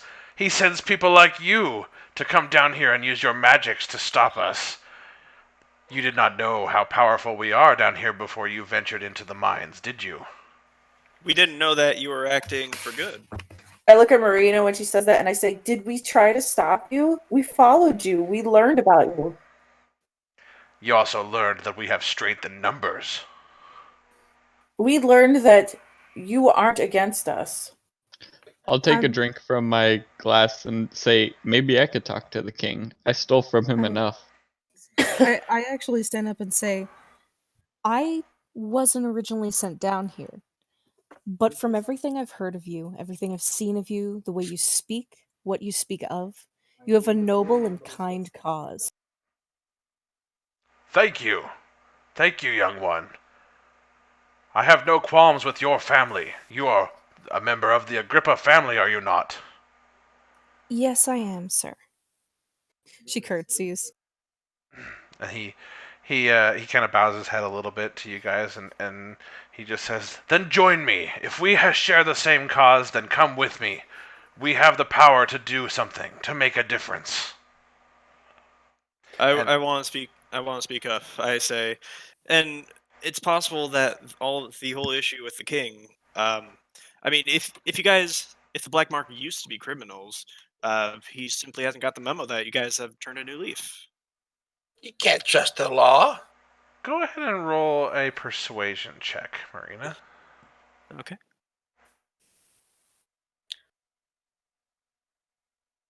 Okay. 11. So your words seem to pause him for a second, and he just says, "We can't risk it. We can't work with Withelm. Withelm will forsake us again. The king Yeah, you is can't work with the law. king cannot stay focused on a single task." Can Again? We work with you, and I point to my wrist again, just to, show that, look, the king sent me. If we work with you, will you trust us to send your best spokesperson to the king? Roll me a persuasion check, Laura. Wait, if I add to that, I have something to add. Would that make it with advantage? Tell me what you're adding. I'm going to add. You see, the king has been paranoid lately because he's been hearing about your guys' meetings. If he hears that you've been meeting and you're trying to stop something really bad from happening to Witham, I'm sure he would be both relieved and empowered to help you. Yeah, go ahead and roll with advantage, Laura. Since Marina's All helping right. you out. And then when they're done with that, can I pipe in and Goodness. You sure can. Go ahead and before I respond to that roll, go ahead, Kelgion. From where I'm sitting, I kind of like turn around and raise my hand. I I bring up the fact that possibly the paranoia is the work of a Dominion agent. Possibly, I know nothing of magic, but is there not a way for someone with magic to manipulate how one feels and thinks? It could even be much more simple than that. Sowing any form of unrest within information gatherers would be pretty. If he's paranoid and he has so many ears, he's probably listening to too many messages. I hold up my tankard and I agree with her statement. Dragthar takes a swig from his drink and thinks for a second. You see his face change, where he didn't seem like he was going to budge before. He thinks for a second. He says, "If I send someone to talk to the king, you will join my cause?" I give him a short bow and say, "It would be my honor." I guess you probably couldn't wait to get away from Melina. Melina's a bitch. Have you seen the shit she's made her do? Go get me candy. Sorry. So just so you guys know, Melina is Elora's patron, who she and she's assists. also Marina's adopted sister. Yes. No, Marina being the right, but I adopted mean one. like Yeah. yes. So anyway, so yeah, okay, you guys agree? Is everyone agreeing to? Does anyone have anything to say against? I gladly agree. I say, I think it's a mistake to trust the law. Obviously, I'll agree with that. Well, it's been I some keep holding time up my since glass. we've tried to make a difference through communication. We will try your diplomatic solution and see if we can work together with Wilhelm. But if I cannot convince the king to join me in my cause to stop the Dominion, will you still help me stop them? Sure. Yes. I mean, I kind of Well, need water for my hot springs. Then let us eat and drink and celebrate our new union.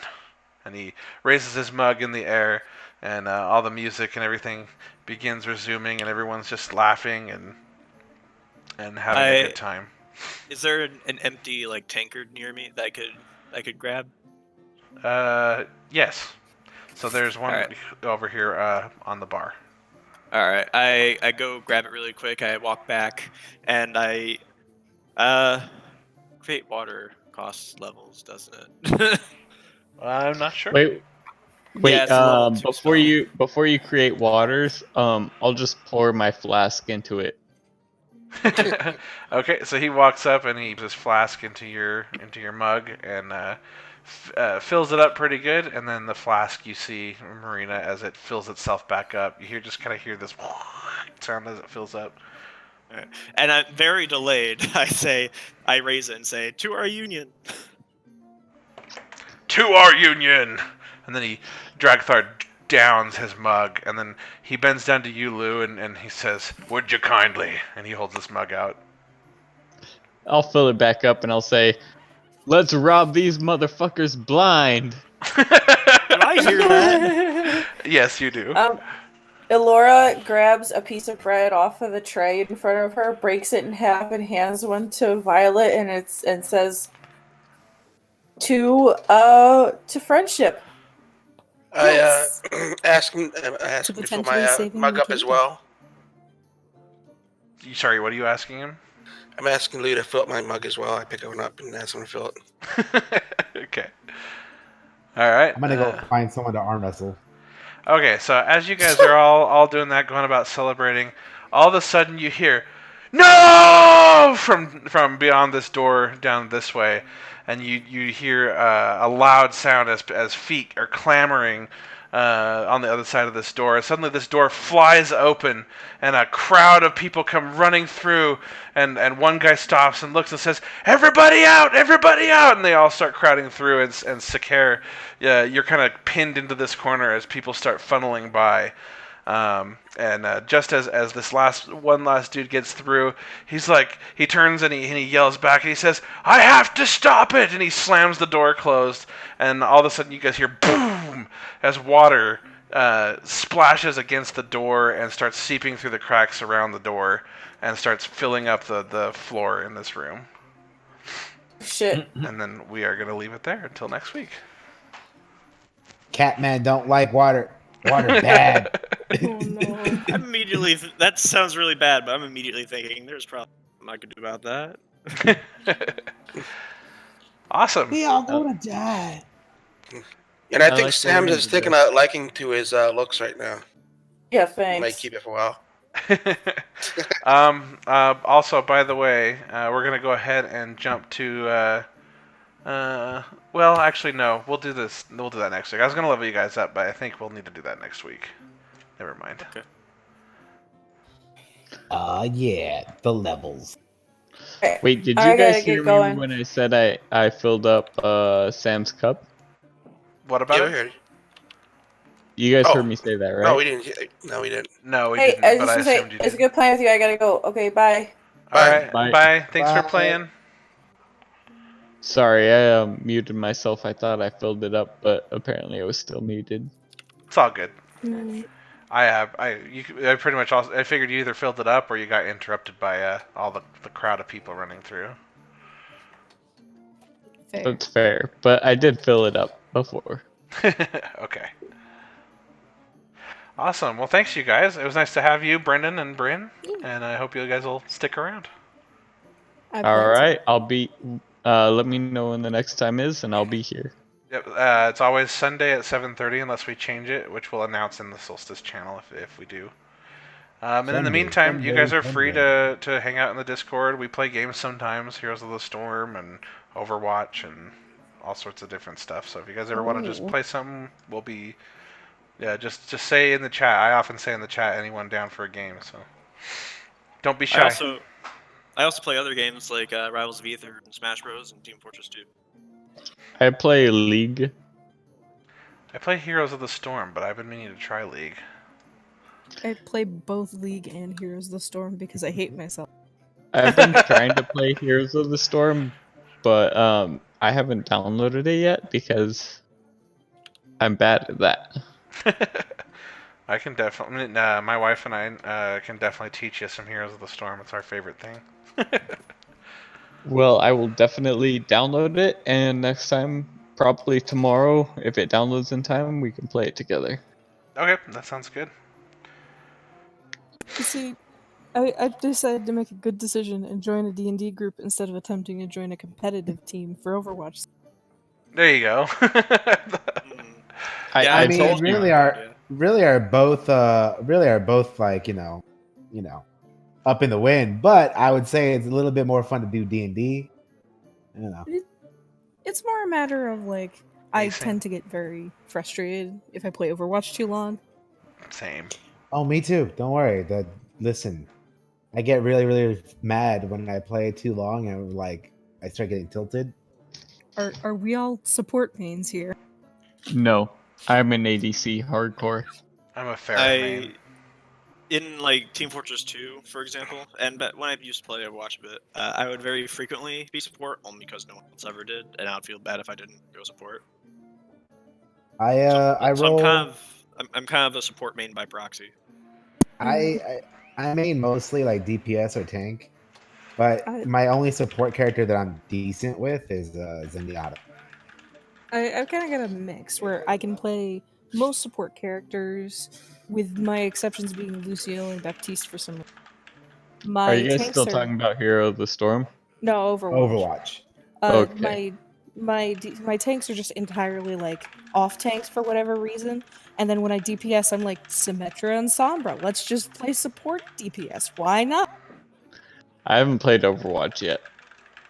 I haven't played it in a hot minute. My favorite DPS characters to use are Soldier 76 and Ashe, mostly because Soldier for being guerrilla warfare. Like I'm just there to be a thorn in the side and start making people want to like fight me.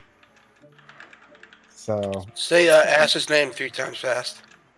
Ash, Ash, Ash.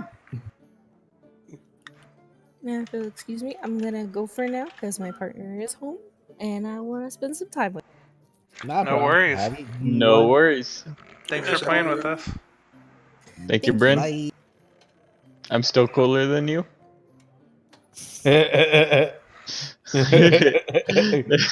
Winnie, you're not. Hey, I rob people and I drink a lot. That's what I do. I want to kill things. That's all I want to do. I just mainly want to kill the people that took my son. Have you seen my son? the I think I'm finding doing. Go ahead. the Finding Nemo meme. Have you seen my son? Plot twist: there is no son. I know, right? He's all a figment of my imagination. I'm trying to like perfectly figure out how to play my character because like I want him to be like a thief, but I also like I'm trying to figure out how to do that the right way. Like I feel like robbing everybody is probably for the best, but I also feel like there should be a line, but like so the way I wanted him to be was I wanted him to be like I rob people if I feel like I'm not quite friends with them but I know them, or just in general I rob them. But if I'm really good friends with them, I don't rob them. I Okay. feel like it's a great way to I like to steal people's looks. What's the way Yeah, to you get to know stole someone? mine Beating already. them. Your shit's always hard to keep track of, Rainbow. Yeah, when you're, Rainbow. when you're a druid, you're like a different animal every 2 seconds. When you're a changeling, you're a different person every 2 seconds. I'm a horse. Yeah, And yeah. now I'm a Rainbow, for some reason, you always have to have like 5 things going on with your character. I know. He's like one of those one-man bands walking around with just like every which thing going on. Oh yeah, Right, what? Chev. Uh-huh. Go ahead. Rainbow, you go ahead. I was gonna say I was gonna pick Goblin, but then I saw like the race changeling and I said, "Oh, this sounds fun." They're like gender fluid. True. Chev, question. Uh-huh. So what I was going to do with the empty tankard, I was going to like use my call to the wave, create or destroy water to like fill up my tankard with water, and I was just gonna fill up with water to do the toast thing. Uh-huh. Just because like it's kind of a thematic thing, scalding water, water in general is important to my character beyond just the water genasi, right? Okay. But I was looking at it, and create or destroy water I can only use once per long rest. Okay. But I was wondering if it's on a very small scale, could it be considered a cantrip? Yeah, if you just want to do something, to add flavor to the scene, like you're gonna fill a small mug of water, that's fine. I don't see a problem with that. Okay, because like the create or destroy water spell proper, the create water is creating up to 10 gallons of clean water within range in an open container. Yeah, or I'll let you do rain. minor things. You can show off a little bit with it for sure. Okay, or like Now- making it rain in a 30-foot cube, putting out all fire. It's like But which this reminds me, adding a little bit of flavor. Deranged, I never got your right. your bite Oh attack. yeah. Oh, should I add my my flask of like never-ending liquor to my D&D, or what should I do with that? Is that a real item? I don't know if it's real, but I just kind of figured it would add more flavor to my character. Yeah, it doesn't have to be real. If it was, then you can flavor an existing item. You can rename it and stuff. But if it's a wholly custom item, then go ahead and just add it. If you go to D&D Beyond and go to your equipment, your inventory, you can hit Manage Equipment, and then from in there you can go. Oh, custom items. There we go. Add custom item inside Manage Equipment, and then you can fill out as much as you want for that custom item. Okay, so just so you guys know, and more for Chev, but my character, so his clothing is like it's leather armor, obviously, but he has a hood on his armor because he likes to go like, since he's smaller than the other people, he likes to like sneak a lot. So he puts on a hood before he goes before he hides. Oh, also on a side note, you can make that what's the character's name? Laura? Or am I not saying it right? Elora. You talking Allure? about Mirama's character? Yeah, Yeah, Elora. Laura. I'm gonna make that my default look You're because what do I've you, Like taken what you that. see? That what do means you?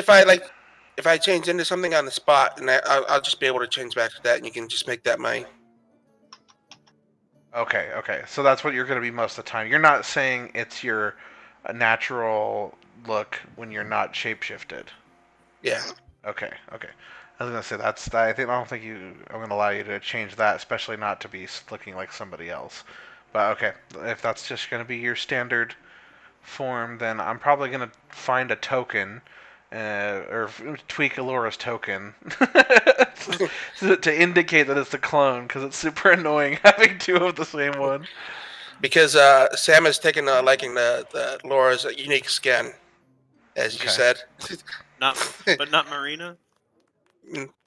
No, she. Or me. No. Yeah, Marina has even more unique skin because Alora her entire family is dark skinned, but Marina is kind of one of a kind in the solar planes. No, she's definitely like the look at Arlene or Alora. But yeah, if you get some noble robes like Alora has, you would be mistaken for royalty easily because the Wakuda family is known for serving the royalty, for assisting the royalty, I should say, Okay, consulting Chev. with. So, seeing the direction that it's going for the next episode, I have a feeling that this will be relevant. So I want to inform you about my shaped water transmutation cantrip. Okay. So I'm just gonna read this off to you because it seems like it's gonna be incredibly relevant. You choose an area of water you can see within range that fits within a 5-foot cube. You manipulate it in one of the following ways. Basically, you can water bend it up to 5 feet in any direction. This movement doesn't have enough force to cause damage. You cause water to form into simple shapes and animate at your direction. Lasts for an hour. You change the water's color or opacity. So you change the same way throughout, and it lasts for an hour. Or you can freeze the water, provided that there are no creatures in it, and it unfreezes in an hour. And if you cast the spell multiple times, you can have no more than 2 of its non-instantaneous effects active at a time, and you can dismiss such an effect as an action. Okay, and what are you reading me this for? Because there's water flooding in through the door, I plan to use this cantrip to Oh, save okay. the day. Yeah, I figure you'd be at home with some water coming at you. Chev. Uh huh. So I went to manage equipment, add item, flask of never-ending whiskey, wondrous, magical, but I don't know how to add it. Let's see, Lou. Okay, so equipment. What were you calling it? Flask of never-ending whiskey, Okay, and this is a custom item you're trying to create. if possible. Okay, so you went to manage equipment, and then you went to custom items and hit add custom item. I went to manage equipment Uh-huh. and then add item, but it's not letting me equip it. Add item. You're on your... Here, you know what? I'm just going to share my screen real fast. Okay. And And is the guy who's a man cat still here? What's up? Okay, so Boris. I'm a cat. Boris is the My name's Aarakocra. Yeah. Deranged is the cat. Meow. What's his name? Deranged? Deranged, yeah. My That's real his name, name. if you want to not call me deranged, is Alan. What's your name as a cat, Alan? The name as a cat, Kelgion. Kelgion. There you go. Yeah, brain. Okay, so Kelgion, I feel like you and Lou are gonna be good friends. Definitely. Okay, You guys can make it so that you already are if you want to. You're both part of. Oh no, Kelgion. Never mind. Sorry, I was thinking you were part of Black Mark. You're not. No, he's not. But I feel like I want to send him my. If you want to look over it or whatever, I want to send you my things just so because I feel like you and me are gonna be good friends. I want to make that a thing. That's cool. Oh yeah. I mean, he has strong urge to protect small things. So Nice. Okay, That works. Can you see my my screen, Brendan? Is that in Discord? Yeah, if you click my name, you can join my little Stream? Stream, yeah. Okay, I see it. Okay, so I went to manage equipment right here, and then I went to custom items, and then add custom item, Oh, okay, I see. and then you can go to edit, and you can change this to whatever. Okay, I'll do that right now. Okay. hey, Chev, if you want to look at my sheet again, I added the bite thing. I mean, I added in the notes something or the snippet, but it's not showing. Why? On D&D Beyond. Yeah, D&D Beyond. Oh, if you could find a, let me find her name. So you can add. Let's see. You can add custom actions. Here, I'll share my screen again. Screens. There we go. If you could find a picture of Laura in like a black leather outfit, Okay. kind of like what a Oh, this rogue might sounds wear like with a this hood. sounds like a fan fiction going on here. No, it's not tight leather. It's more like loose leather, like you might see a rogue wear. Oh, okay. All right. Can you see my my screen range? Mm-hmm. Okay. So if you go to actions, there is a manage custom little link right there. And oh, so you already did add it. Okay. Mm-hmm. Byte. Okay. So edit. So if you hit edit here, you should be able to fill in the values that you want it to be. Yeah. I took it off of the crocodile one, which had the bite already, and I put in the snippets there that all that information as well. Oh, okay. Because then it doesn't I let see you what add you're on saying. that. It's Yeah, not adding it to this page. Let me refresh and make sure. which is weird. It's like, what? Shows up if you do other. It must be toward the bottom. Oh yeah, it's under other. If you scroll down, there's byte right Okay, there. perfect. Okay. And then if I want it looks like you details- didn't give it a hit. So let's fix that. Oh, yeah. Holy to crap, hit. that hits pretty hard. 1d10 plus 2. Yeah. And then to hit. Are you intending that to be more powerful than even your Warhammer? I was putting it more on the level of your claws. Okay, that works too. No, I mean, I didn't think about it. I didn't even look at the Warhammer itself. Okay. But I mean, Warhammer. Yeah, Warhammer. If I do it two-handed, does the same amount of damage. So no, that's a little overpowered. I'll give you. Let's do 1d4, or excuse me, 1d6 plus 2. Does that sound good? Sounds good to me. Dice, dice Gets the type, bite. d6 plus 2. Okay, Boris. Boris is not here anymore. He dropped out. Oh, rip. I'm here.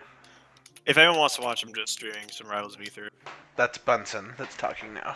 Yeah. Bunsen, Yes? if you wouldn't mind, I don't expect you to, but I'm gonna send you my character sheet on D&D Beyond, and if you want to, you can send me yours as well. You should be able to access it through D&D Beyond. Just look at the campaign. Yeah. If you so if you yours is in the campaign thing, yes. If you go to your profile itself, and then you go to campaigns, like you scroll down 4 down from profile. I mean, 3 down from profile campaigns. It'll say Solstice and then all that stuff.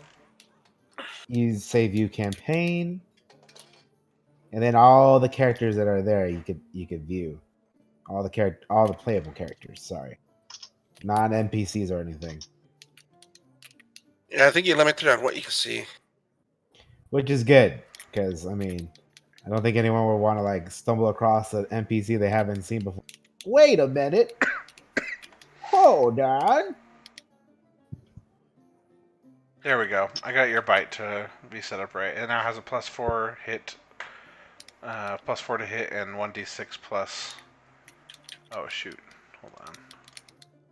Fuck yeah. 1d6. Oh, I gotta remove the fixed value. It's already gonna add your strength. Okay, there you go. 1d6 plus 2.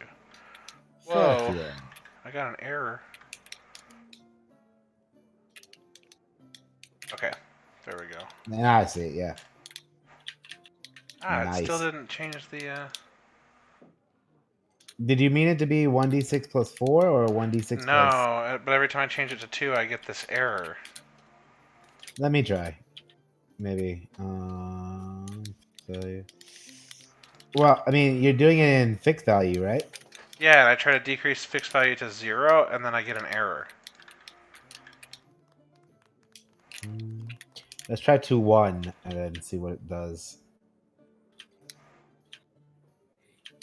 Then it makes it to 3. What the fuck? Hold on. Can we just blank it out, maybe? Oh, Here, because you have the stat as strength. it's supposed to be. So It's the same as your others. Your claws are using strength too. That's what's adding the +2, and then my fixed value is adding another 2 for a +4. But I just figured it out. You can't put 0, but you can backspace it and blank it out. I didn't get an error for that. okay. I should report a bug, but it looks like it worked now. Oh, except for you overrode it now with a 1. No, I just backspaced it and put in 0. Okay. Wait, No, action error. you can't put in 0. You just backspace it and then click out of it, and it will save a null. Okay, I'll do that right now.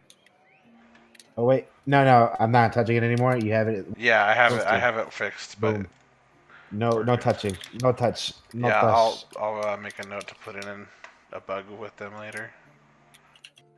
I try to be good about that as a software developer. I like when people care. You're just staring at it like. I'm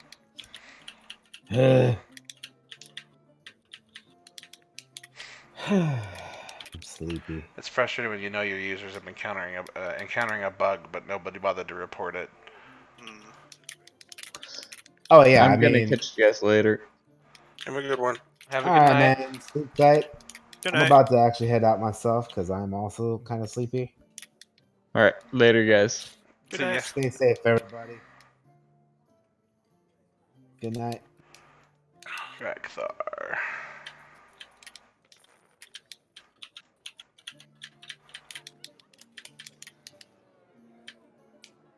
Someone join?